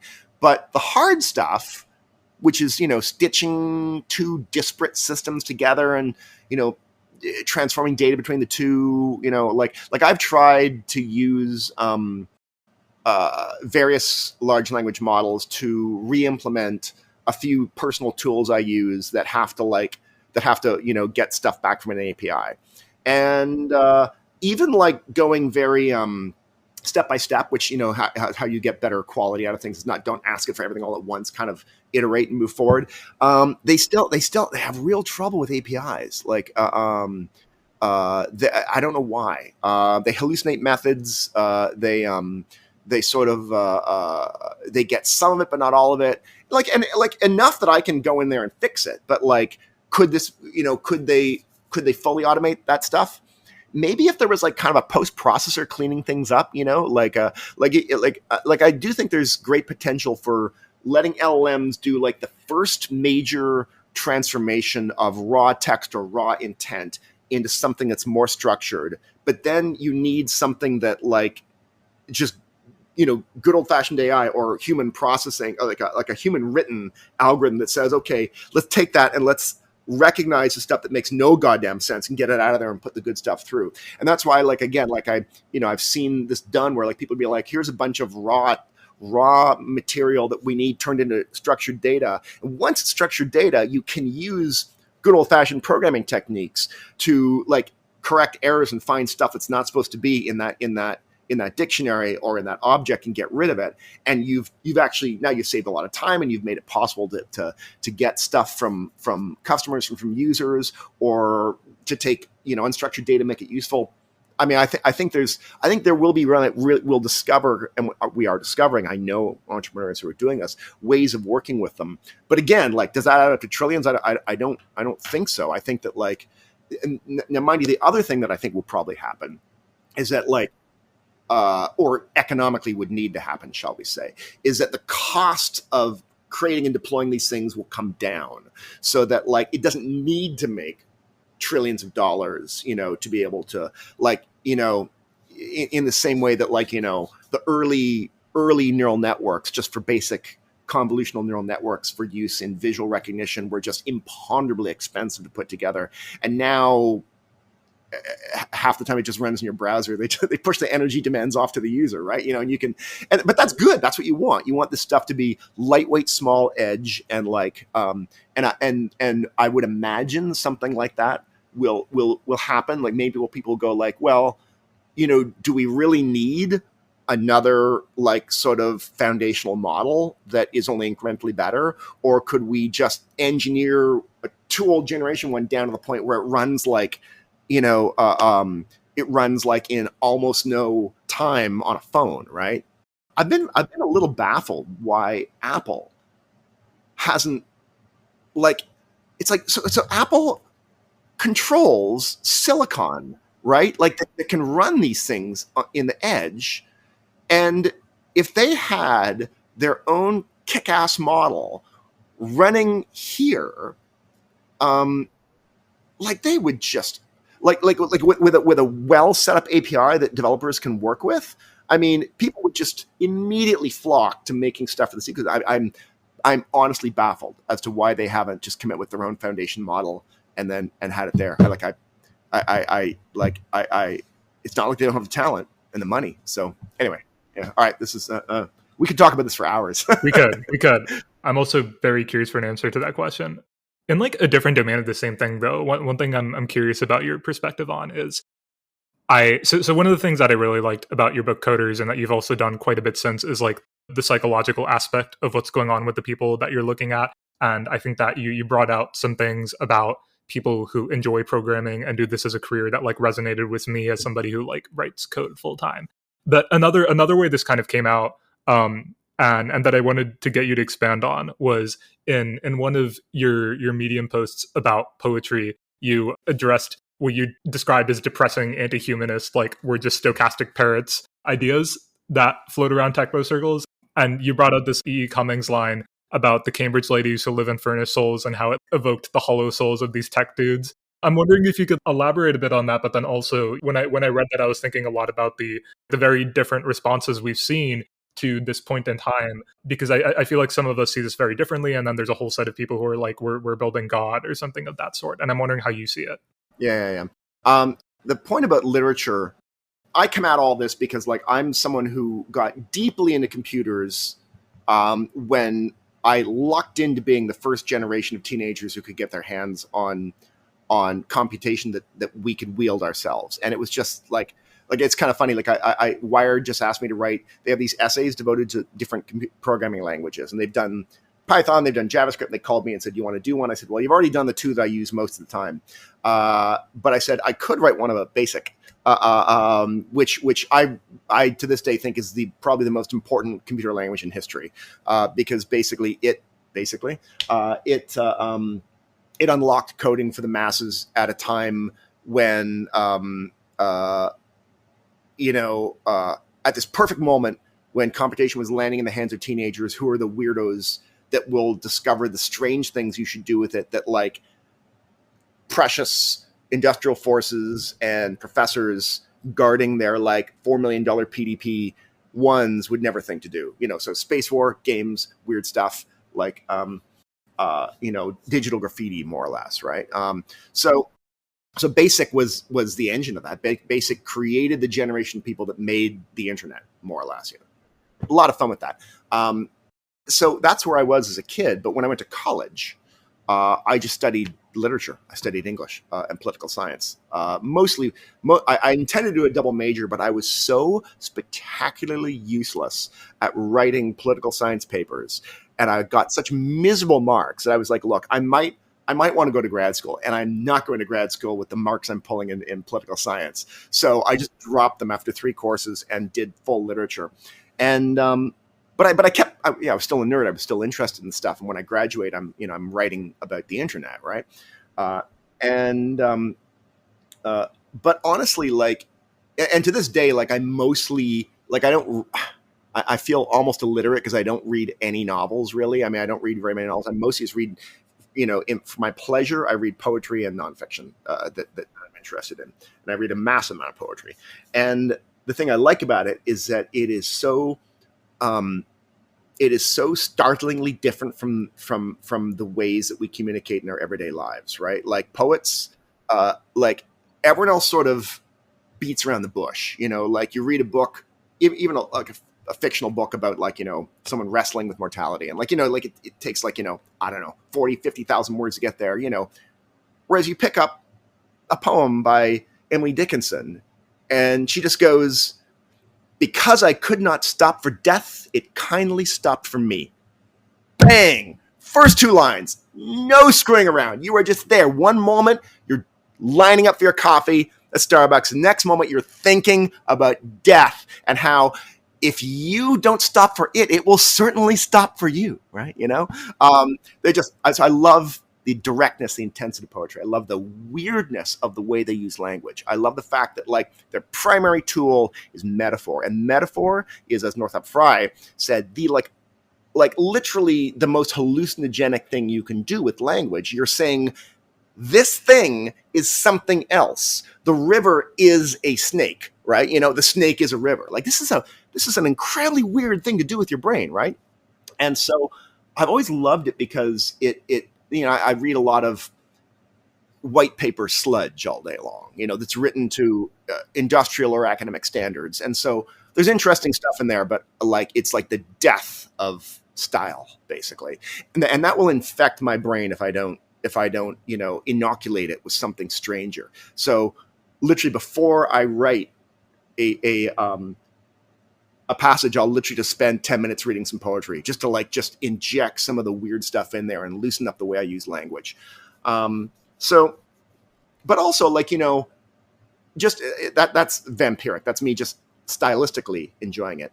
But I also, like, think the great thing about literature, historically, drama, poetry, whatever it is, TV shows, like the novels I do read, I read a lot of sci-fi, is it's all wrestling with the sort of just the unresolvable stuff about human life, right? Like, the best literature is, like, remember how I said, like, like in this book, I'm sort of permitting myself not to have the answers. Good literature is like that. It takes you to the stuff. It's like, all right, we don't really know what to do about this, right? And so it, at its best, it sort of illuminates you about, like, the human condition. And boy, you want to talk about, like, me or someone else being maybe a little weary at encountering the same arguments made now that were made 30 years ago about AI. Try reading, I don't know, Sophocles' Ajax, right? A play written 2,500 years ago that's about, basically, what does war do? It utterly mentally destroys the people who fight it, and they come home and they attack and sometimes kill their loved ones and then kill themselves, right? It's dreadful. And Sophocles was a general in the wars. Like, he knew what he was writing about, right? So, like, the great thing about literature is, it basically, good literature, but a lot of it's bad. But the good stuff is just getting you to face down the weird, hard things about being alive. And the thing that you find in Silicon Valley, and I mean, you've been there, in technology, is, like, it's not a very literary place. Like, you ask people what they're reading, and it'll be like, I don't know, 0 to some 1. thing, or, like, I know I'm listening to a podcast. I'm listening to one of Lex Friedman's podcasts. I'm like, that's great. I mean, I don't want to denigrate that. He does good stuff, but like it's like there's nothing feeding the soul, right? There's nothing getting them down in the fascinating muck of complexity of human relations, or like the relations of countries or nations or even companies, and I think I've found it useful to like for that to be an orientation for me when I write about technology. It's why for the first 25 years of my writing, I was actually drawn not to writing about the founders of companies, as interesting as they might be, but about the people that use their technologies and what they did, because that's where the weird stuff happens, right? Someone makes Twitter, but those guys didn't have necessarily any idea what people were going to do with it. So I was always like, let's go see what the average person does here, because this is going to be crazy and going to be unexpected, and it's going to be like and of course, one of the things I liked about it was that a lot of the people who hated social media were like, well, it's just all full of idiots doing dumb things and talking about their sandwiches. I'm like, it's really not. Like, it's actually much more complicated than that, and much more interesting than that. And so I think I sort of I was able to see some of that stuff because of my sort of training in literature. And so I get very distressed when I see like the sort of this sort of reification of these. Like, what's that thing you hear? It's like there's the shape rotators and the word cells. Word cells. It's like word cells. I mean, like I will give them credit for a funny coinage, right? But it's like if they really think that complex parts about society are going to be solved by rotating shapes in their minds, I mean, and also, frankly, I will say though, by the way, that like I actually find there is also amongst the literary types like a sometimes like a sort of I don't know how I'd put it. Like, they're not interested necessarily in math or hardcore aspects of science, and so like I'll be like, hey, apparently there's a new breakthrough in figuring out whether or not we could ever know the sum total of primes, and like you kind of get a blank stare at like certain more literary areas. It's the nice thing about that world is they're not as hostile to it. They're simply just more ignorant of it. And they're kind of generally aware of the importance of science and technology. Whereas the thing that's happening in Silicon Valley is this sneering sense of like, why would we even need anything other than the stuff we already know? Like the level, I guess what's really depressing about it is that it's a deeply incurious way to go about life. And like I have no problem with anyone who is ignorant of something. I'm ignorant of almost everything except the things I know about, right? Ignorance is fine. Incuriosity is depressing. It's a cousin of knowingness. I know that stuff. I know how that works. And it's like, I don't know, maybe we don't, right? Curiosity and a certain intellectual humility are fantastic, and I don't find them very often in those particular precincts. I don't want to paint with too broad a brush. Silicon Valley is filled with like also some incredibly intelligent people, and many of the really, really serious innovators I've met, they are Renaissance people, man. They're musicians. They're like they know all sorts of areas, and in fact, that's where the really big innovations come from, right? So I don't totalize this. I think it's maybe more of a problem amongst like certainly VCs and certain certain areas, but it's not complete. Yeah, it's I mean, I like the point you made about the aspect of things being left unresolved purposely. Yeah, Or not exactly. like purposely, but like, you can't resolve them. And I feel like there's an element at which one kind of has to expose oneself to this sort of thing to remember that and to like destabilize that element of knowingness. Yeah.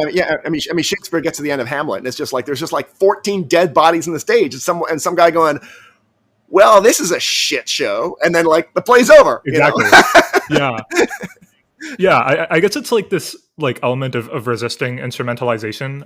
To your point about Bay Area reading habits, I don't know. I feel like I've definitely met a lot more people here who do not read fiction at all. And when I tell them that I read almost exclusively fiction, they're like, why would you do that? Yeah, exactly. I guess like you can even like see how when the eye gets turned to fiction, there is an instrumentalization. Like I became aware Penguin finished publishing the American version of its new translations of Proust like in the last couple of years. And I think at the same time, there's been this movement of Proust as self-help type books that have been published, which I found really interesting. And the like issue I feel is if you actually go and read the thing, it's not going to teach you how to fall in love. The way love is displayed in Proust is a horrible thing that I hope to never experience. Oh, it's super weird. I only got 1/3 of the way through In Search of Lost Time, and I was like, I tapped out. I'm like, I'm not getting enough. The juice is not worth the squeeze for me. But yeah, his relationship stuff is like, it's crazy.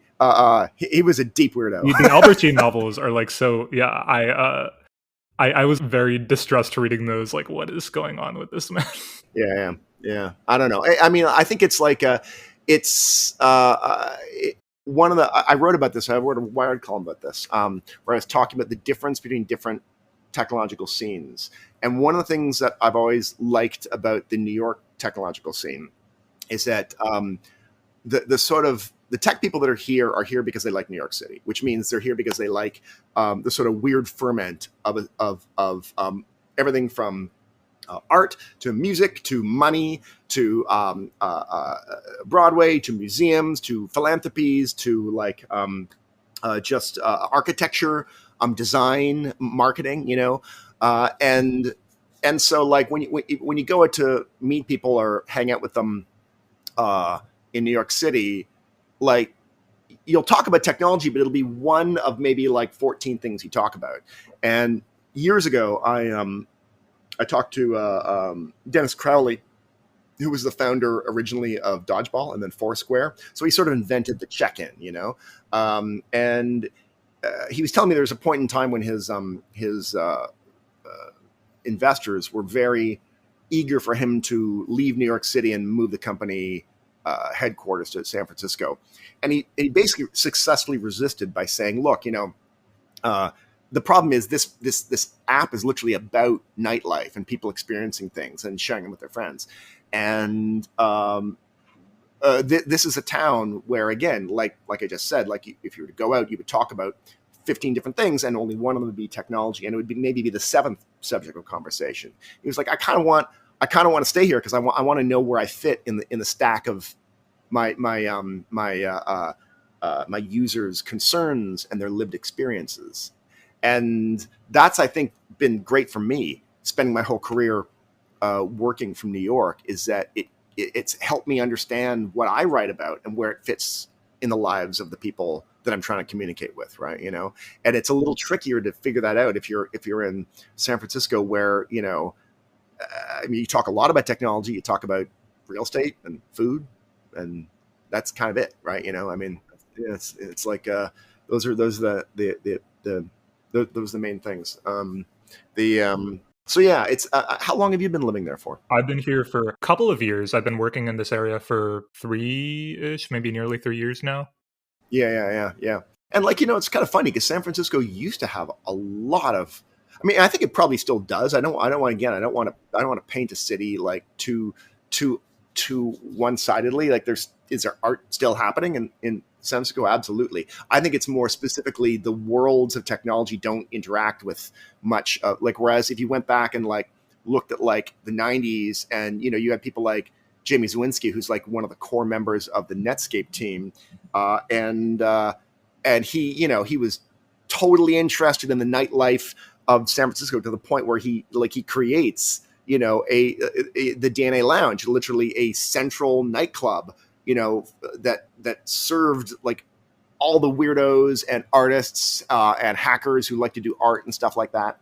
And, and you had like, these phenomenal hacker spaces, that were doing hardware hacking and like just great culture pouring out of that. So it feels like that stuff is there, but like for whatever reasons, the sort of the control mechanisms and the funding mechanisms of Silicon Valley have sort of hived off from that in a way that I couldn't quite tell you when and how it happened and why, but like be nice if they reunified, put it that way. Like, I guess they kind of try and do once a year at Burning Man, but it doesn't stick. Yeah. I mean, how do you feel about the fact that this is the kind of environment where the center of gravity for a lot of the technology that, even if it's not going to make $1 trillion, is probably going to affect a lot of people? How do you feel about the fact that it's happening in this kind of environment? Oh, I mean, I don't think it's good. I mean, like this is one of the things I said in my in that column I wrote about the differences between, say, New York and Silicon Valley. Was I said it's not just New York and Silicon Valley. It would behoove the world of technology and technology products and how well they identify important things to do that could improve the common weal of humanity if it were less of a cartel in one place and more spread out all over the place, right? Because one thing you see is like whenever a tech scene starts up somewhere else, it often has a different center of gravity, right? So, like in Pittsburgh or in Denver, you have concentrations in things like robotics that people got really good at. In Nashville, it was email, actually, weirdly for some reason, and it feels like there's like you get different scenes with different competencies, different interests. Sometimes that flow out of the local dictates. I just feel like it would be nice if it was more geographically disparate. I think it would widen its intellectual and existential ambitions. Do you have like outside of the broad sketches of a wide and intellectual ambition, a personal sense of what a development of technology, the way it's going, that you'd be happy with would look like? I have one very specific thing that I would love to see happen. Actually, I have a few. They're related. One is that there has been an enormous amount of money and attention and great work done in the world of technology in the last 15 years, opening up the ability of everyday people to communicate to other people. And because that can be enormously profitable, not just for the people themselves, if they kind of become influencers, but profitable for the social networks themselves, that's been where a lot of the action is. And because I'm someone who's really interested in the cognitive impacts of technology, tools for expression are a big part of that. What you're able to communicate about helps architect what you're able to think about. And so I've long sort of been, like interested in that and encouraged by some of it, even for a lot of the bad stuff that's happened. But the one thing that has been left behind and kind of ignored, certainly at the investment level, not necessarily by the inventor level. There's a lot of inventors doing stuff. They just can't get any money to pay to scale it. Is technology is not for communicating with other people, but for communicating with yourself, for reflection, for thinking, for organizing your thoughts, right? And I remember seeing the statistic. I should hunt this down because I talk about it, and I'm always like kind of half-assing. I'm like, I saw this thing. I remember like 15 years ago. It was just an internal stat in Microsoft, and it was like how many Microsoft Word documents someone creates and who sees them. And it turned out the majority of things anyone ever authored with Microsoft were only ever seen by themselves. So they were using it as a communication tool, but they were using it to communicate with themselves. They were using it to like externalize their thoughts, look at them, get new thoughts before they would talk to someone else, right? And this is like, you go back to the origins of what we now think of as what Howard Rheingold famously called tools for thought. And this goes back to, Vannevar Bush with the Memex, right? Where it's like, here's a big desk and we've got like, microfilm, and we're using it just to talk to ourselves, to organize ideas, to come up with better ideas. Like that was what he thought technology was for. Same thing with Doug Engelbart, right? So he's basically inventing the mouse. He's inventing all these other things. And his idea is this is about like augmenting your personal intellect. And a lot of that is about how to record ideas, how to get them down, how to sort them and look at them. And very surprisingly little work. Like how many major releases can we think of by major tech companies that have been focused very exclusively on you cultivating your own thoughts in private, right? The vast majority of what's released is about how to share this with someone else, how to get it in someone else's hands, how to influence them, how to get their attention, how to get them to look at you and whatnot. And like part of me feels like this is like, in almost a Freudian way, this is like, one of the problems we've had, right? Like we've had a technology industry that has spent 20 years ferociously optimizing for the ability of people to speak to others, less so for people's ability to listen to others, and almost zero for the ability to speak to and listen to themselves. I would love to see a lot more work done on that. I think it's fantastic. I think it could be incredibly cool. And it comes back to what I talked about earlier about video and how we're moving into the age of the moving image. And the one limit with the moving image, or the one thing that like I think is like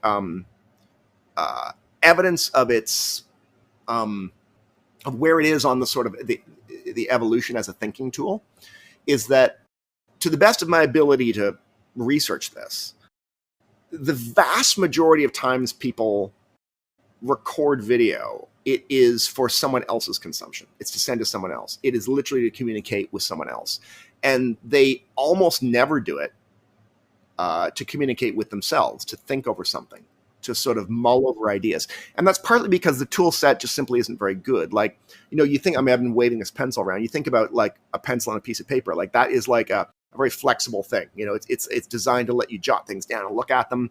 Notepad is, good for that. Like I once basically, I wrote this whole piece in Medium in praise of the Post-it note, which, I can't remember if I said it in that essay, but I've said this before, is sort of, to me, almost the acme of the flexibility of the written word as a thinking tool. Because you can write a Post-it note that is there to buffer an idea for 15 seconds, or you can stick it to your monitor and it's still there 20 years later. You can use it, to write down a single note and again get rid of it, or you could have 700 of them on a wall and you're using them to make sense of a complicated idea. So like, I think about that and I'm like, well, what would that type of thinking look like with the moving image, right? Again, where like it's a mode for understanding the world, but we have virtually no tools for using it in something even related to that way. And I don't know whether that's like, I don't have the answer to that. Is that like something that is inherent in what the moving image is, or is it just that the tools are not there? Would I love people to be tackling that, more? They are. It's not, again, like, it's not like there's no one out there. There's one of my favorite companies in this regard is called Reduct. I wrote about them for Wired years ago. They're still doing their stuff. They make a tool where you load a video and it auto recognizes a transcript, and then it lets you, as you edit the transcript, it edits the video. So if you chop out all these words, that video is gone too, and it's just spliced together. It's a brilliant idea, right? It's like, it's a way to like, and so it's often used by, interestingly, by a lot of defense attorneys, because they will requisition and get like, 800 hours of police video, and they're trying to basically edit it down so they can show it to people on their team, so they can look at it themselves, so they can show it in court, and this is an amazing tool for that. And so, like, are there really cool things we could do, particularly, like talk about, productive uses for AI, right? Visual recognition, audio recognition, text recognition, automatic composition, and editing. Like it feels like if there was any work put into this, we could have the most remarkable tool set for aiding our own cognition by reviewing and looking and thinking about and recording stuff. But we're stuck in this mode of the idea that it's only a broadcast technology. It's only there to shoot something and go, hey, look at this, to someone else, basically. As valuable as that may be, like, I'm not denigrating. I'm not like some weird misanthrope who's like talking to other people is stupid. Like that's I wrote a chapter in my book called Public Thinking about how some of our best thinking is done with other people. But private thinking is significant too, and it's been extremely neglected by investors who are not looking for and rewarding the inventor class that I think that's out there that would love to do this if they were given the money. Yeah, that seems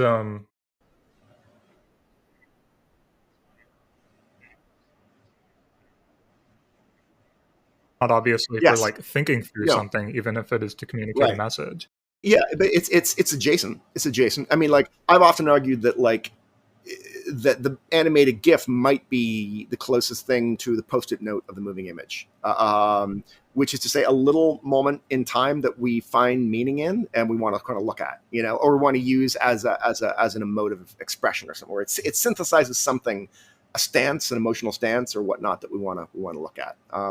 So yeah, there's something there. I mean, again, do I have the? I mean, if I don't know what that would be, but I would love to see it explored. But I mean, like even even we used to have like again 10 or 12 years ago, there was like a whole profusion of these amazing tools for the social sharing of like kind of what we were thinking about, like ranging from link sharing things to, there was this amazing service that was set up where you could publish all of your clippings from your Kindle, and other people could see them, right?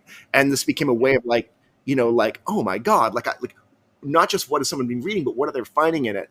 And if I'm understanding correctly, sadly, I think it was shut down because Amazon decided that use of its API was not allowed, basically. So like there's so many great kind of tools for cognition that go beyond the kind of here's a reaction to a post, right? That like I think if I had a $1 trillion fund, I would just shower that dough out the window and see what shakes loose. I think it'd be really cool. And I feel probably like younger generations of kids are like, when they say they sometimes feel a little wearied by like the sort of social media environment, what they or wearied by the need to perform, what they really mean is that like technology has ignored their conversation with themselves, basically, which previous generations of technology did not do. And I think they would love it if there was stuff out there for that. I was thinking about that in conjunction with another one of your Medium posts on poetry, where you kind of proselytized the virtues or benefits of memorizing poetry, and that being like a framework with which to look onto the world. Yeah. And I was thinking this relates to self-conversation in a way, but also in a sense of a sort of, not necessarily an argument, but like a warning against externalizing too much, because we've had like the de Chalmers extended mind concept for so long. And there's like that worry of, okay, well, how would one build these tools in such a way so as, we don't like leave ourselves empty, as it were. That's right. The question of externalizing too much of your thinking is one that I've nervously researched for like 25 years. So I've always sort of wondered, like, am I getting like emptier as I rely more on things outside my head? To my great benefit, I think the answer has always been no. Like, which is to say that like people, when something is meaningful, people like not only know it, but they know it really deeply. Like, it's like when you meet someone who like can't remember, their own birthday, but like has like phenomenal stats for like their favorite soccer team, right? Like, like just like it's like Johnny Mnemonic. They can just like this modem noise comes out of them if you ask them about something. Like so clearly they have no problem with learning things and memorizing them and keeping them on board. It's just they have to care about it, right? So I don't think that like the access of the internet has hollowed us out. But with memorizing poetry, what I discovered was that like there was something incredibly interesting that it did, not to my ability to memorize or recite that poem, but the way that it bled into the way I looked at the world. So the stuff that we have inside our heads, it's there all the time, whether that is books we've read or experiences we've had or traumas we've experienced. Those become they get triggered in ways both positive and negative by our experiences in daily life, and they'll sort of suddenly just reach out of the muck of our unconsciousness to help us make sense of something in the moment. One of the challenges of trauma is figuring out how to sort of keep that from destabilizing you, right? If you have PTSD from something, that stuff is reaching out and just destabilizing you, all the time as a protective maneuver, but it derails everyday life. What happens with with memorizing poetry, I found, is that it does this incredibly productive version of reaching out, because the stuff that I've memorized will sort of just arise to mind, when I'm thinking about something that seems completely unrelated. It'll become a sense-making activity, right? It's like, oh, right, that, and it'll be very funny and weird. Like, it won't always be when I expect it to be. I think one of the examples I gave in that essay was me talking about the E. Cummings poem, the Cambridge ladies who live in furnished souls, and the final metaphor is like, the Cambridge ladies will not mind if this is actually not a poem I have directly memorized, but it's something like, if in its lone corner of the sky, the moon rattles like the last piece of candy in an empty box, basically, or a piece of candy in an empty box. And that metaphor of like, oh God, there's nothing in there, but it makes a lot of noise, like, sort of has become this wonderful metaphor for me whenever I think about someone or some situation or something I'm feeling myself or someone I encounter that seems hollow. Like, it's so evocative that it comes up over and over again. And so it came up when I was thinking about these poor, sad, titans of Silicon Valley who clearly have like nothing inside them with which to make sense of the world, right? Like they can believe the most juvenile things about the way humans work, because they've never given themselves any time to really immerse themselves in it. What's known, what's written about this stuff, and so that sort of that metaphor, that idea of this little rattling chunk inside a box, reminded me of that.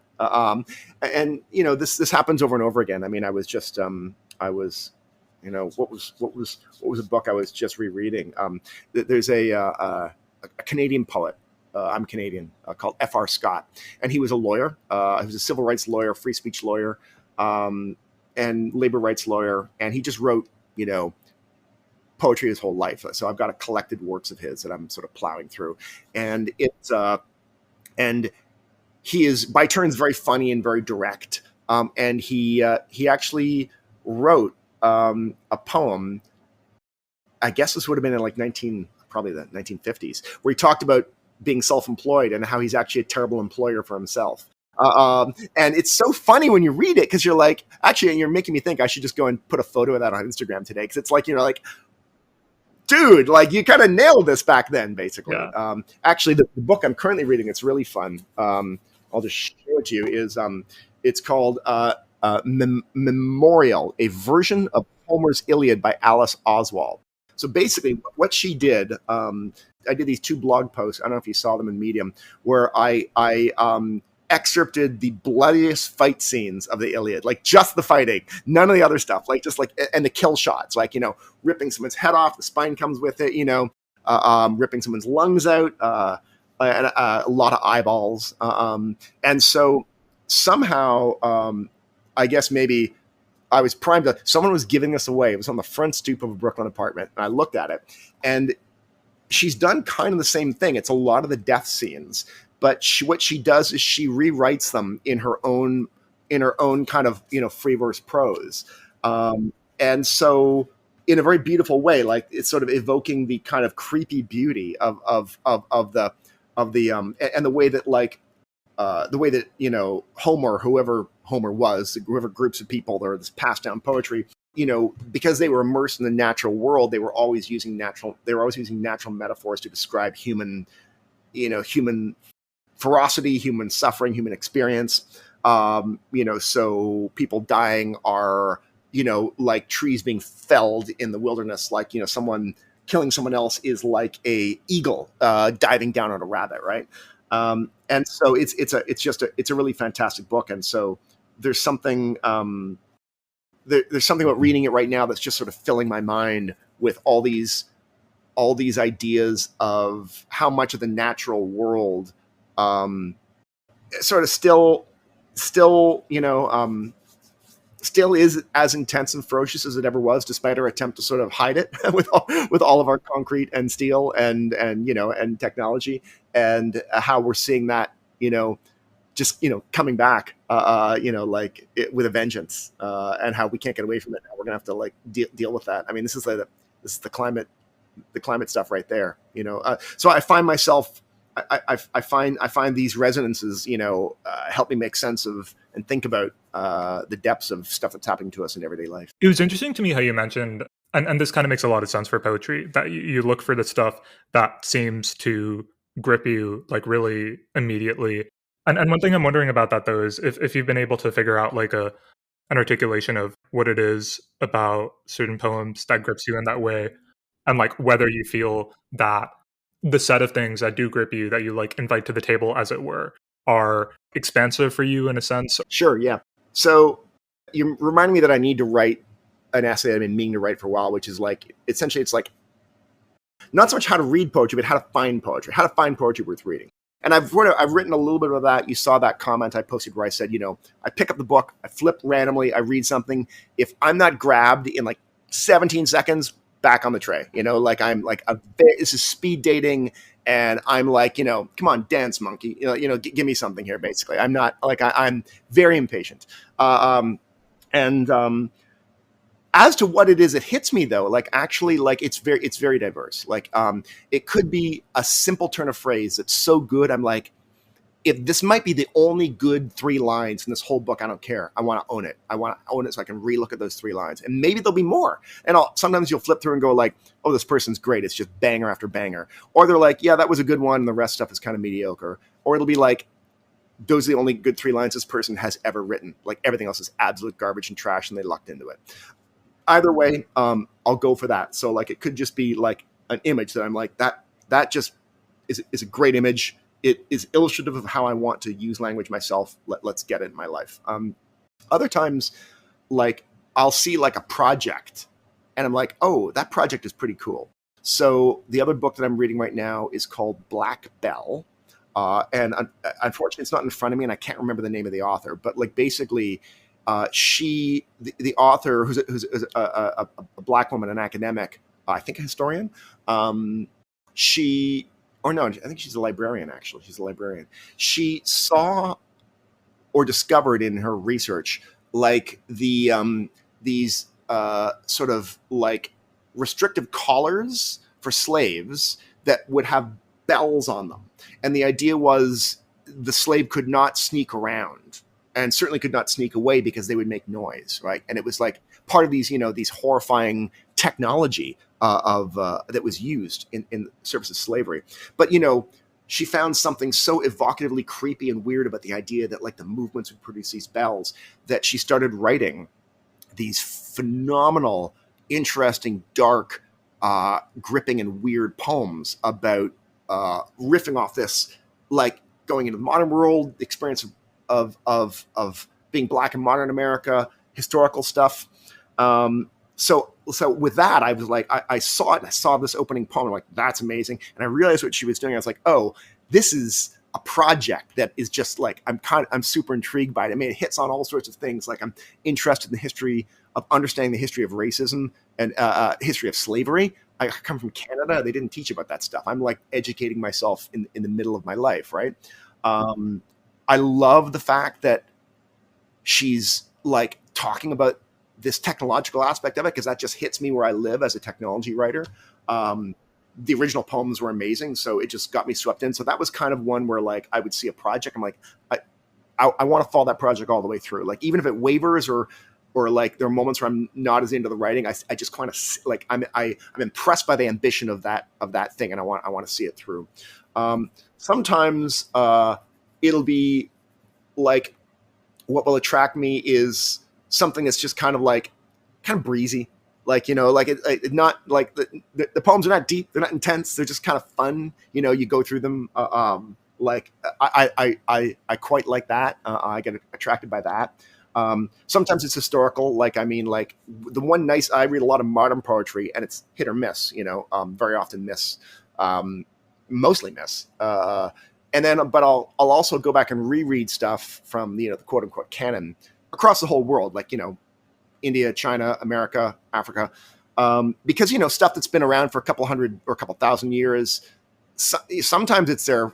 Sometimes it got canonized for reasons of, very often. In fact, every single canon is partly an articulation of like a myth of what our country or our people are like. And so there's always some jingoism in it, right? And identity jingoism in it. But even the stuff that got thrown there because the right person wrote it at the right point of time, it's often still really good, because if something really stuck around for 700 years, it must have touched a lot of people pretty intensely. So you go back and you read it, you're like, oh shit, yeah, that's really good.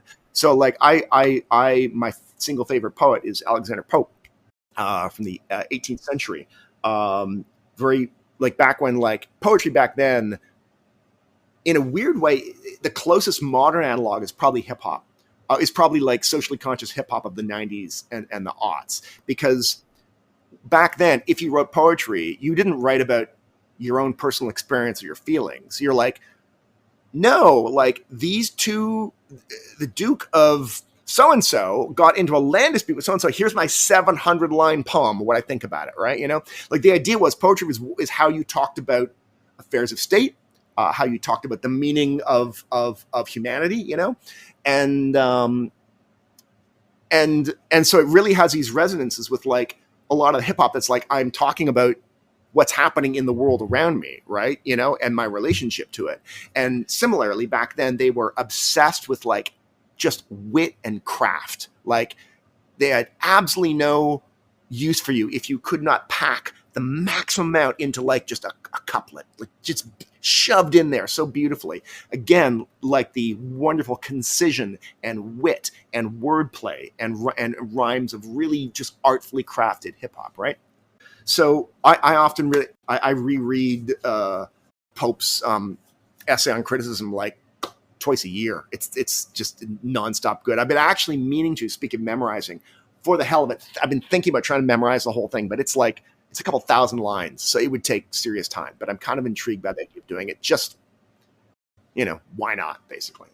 So those are some of the ways that the heuristics that I use to try and find things that are the things I'm already resonating with, the things that I don't necessarily know I'm going to, because there's a project, but I'm going to get dragged there. I will say that I do often very, very, I sort of, because modern poetry is very is often very lyric, which is to say it's about the person's experience. I find it a great way to sort of expand my view around the world. So I actively try and find things from other countries where I'm going to get a glimpse of just a different type of person than I am. For example, there's a book I just got. It's upstairs, and it's amazing. It's an anthology of poems in dying or dead languages. Oh, wow. Right. So specifically, they went around and they found languages that there's 7 people speaking it, and they got them to give them a couple of poems either that they had written or that were well known,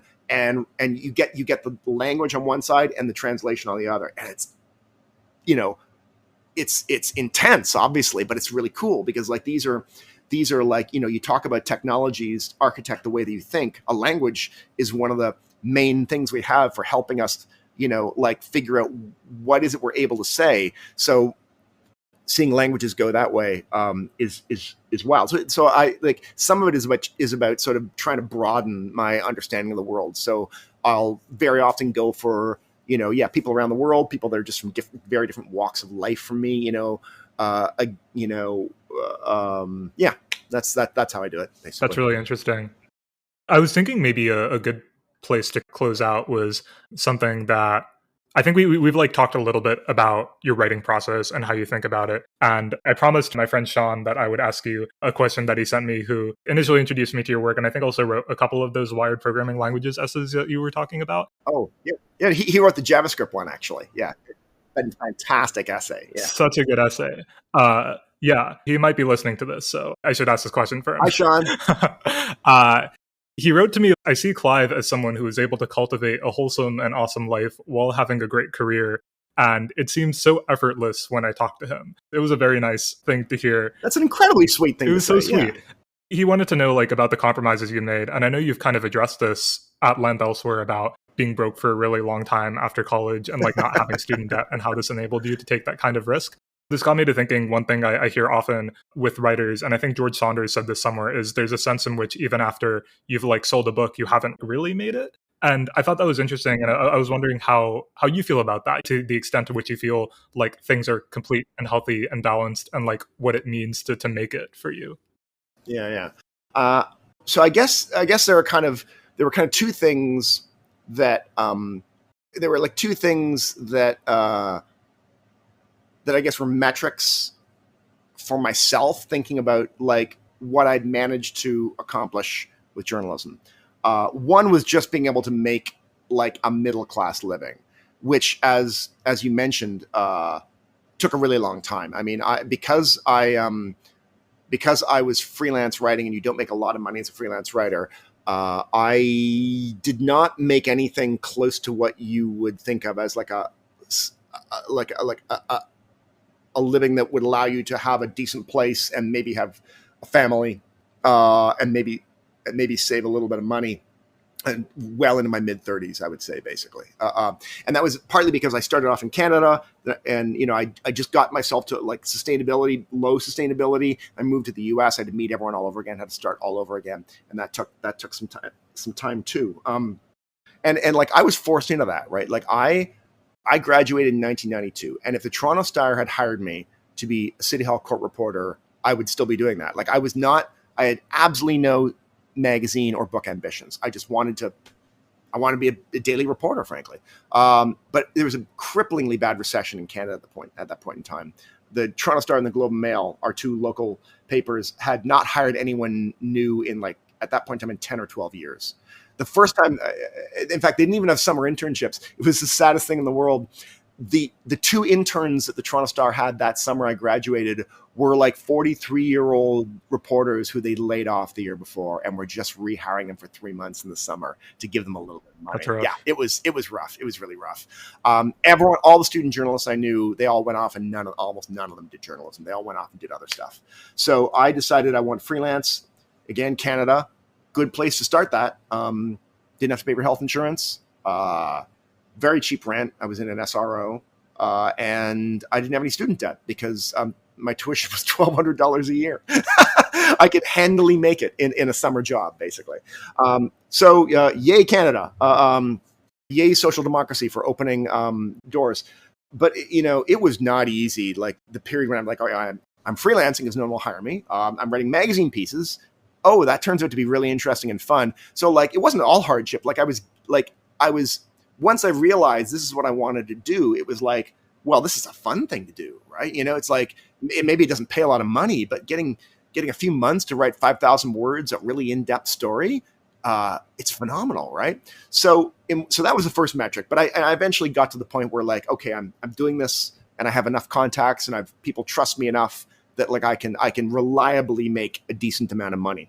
That was the first metric, I guess, of feeling good about it. And the downside or the sacrifice was like being really broke when friends of mine like were way ahead of me economically. The second thing that was, I guess, kind of a metric of, and this is a trickier one to say, but like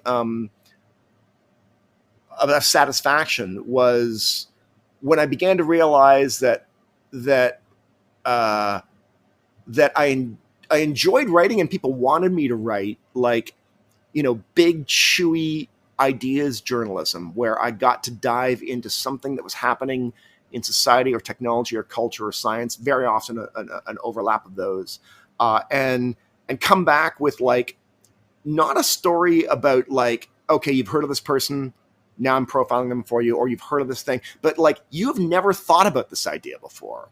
And somehow this magazine is paying me a bunch of money to let me stitch it together and give it to you. And that was so much fun that I was like, okay, this is great now. Like I'm really enjoying that part of it too. I think being able to sort of do books was also an ambition I'd had for a long time. And I didn't write my first book until I was, I guess, how old was I in 2013? I guess I was 45 years old when I published my first book, right? So like this stuff did not happen. This happened really slowly for me, right? Like I was like, I'll meet all these other people, and like and they'll be like, well, how do I do what you did? And I'm like, I'm not sure you want to do what I did. It took me a lot longer than I hope it would take you, basically. But the one thing that is I guess uh, good about it being slow, though, is it gave me a lot of time to sort of see patterns, like and to sort of absorb things. Like I wrote this piece for Medium where I talked about Stephen Johnson's idea of the slow hunch, and it's in his book. It's a wonderful book he wrote called "Where Good Ideas Come From," and he's a chapter called "The Slow Hunch," and it's about how like in the history of like scientists, artists, people in politics, they're people who come up with a really interesting epiphany or a really interesting idea that's very useful for the world.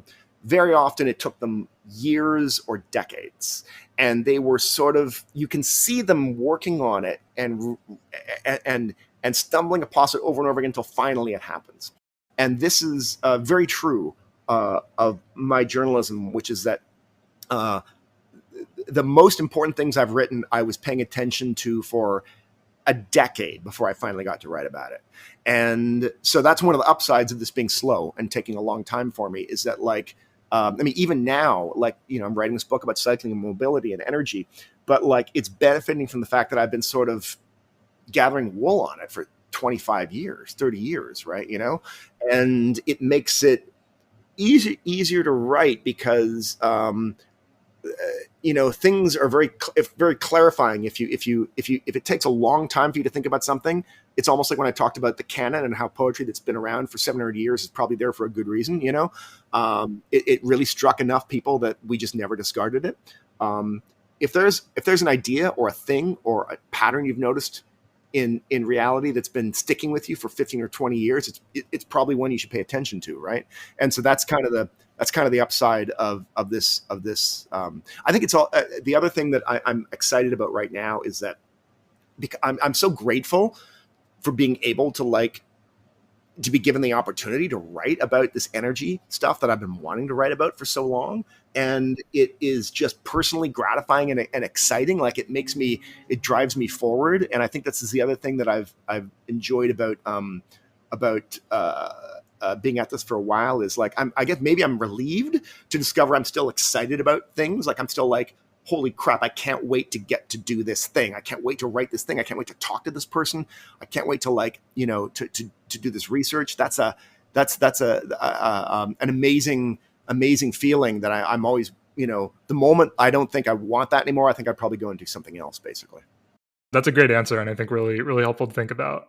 And this is probably a really good place to end. I really, really appreciate your work, Clive. Thank you for being so generous with your time. I enjoyed this a lot. A great conversation. I mean, I love chatting this stuff. The main thing is I have to go and get my 1,000 words out. Yes.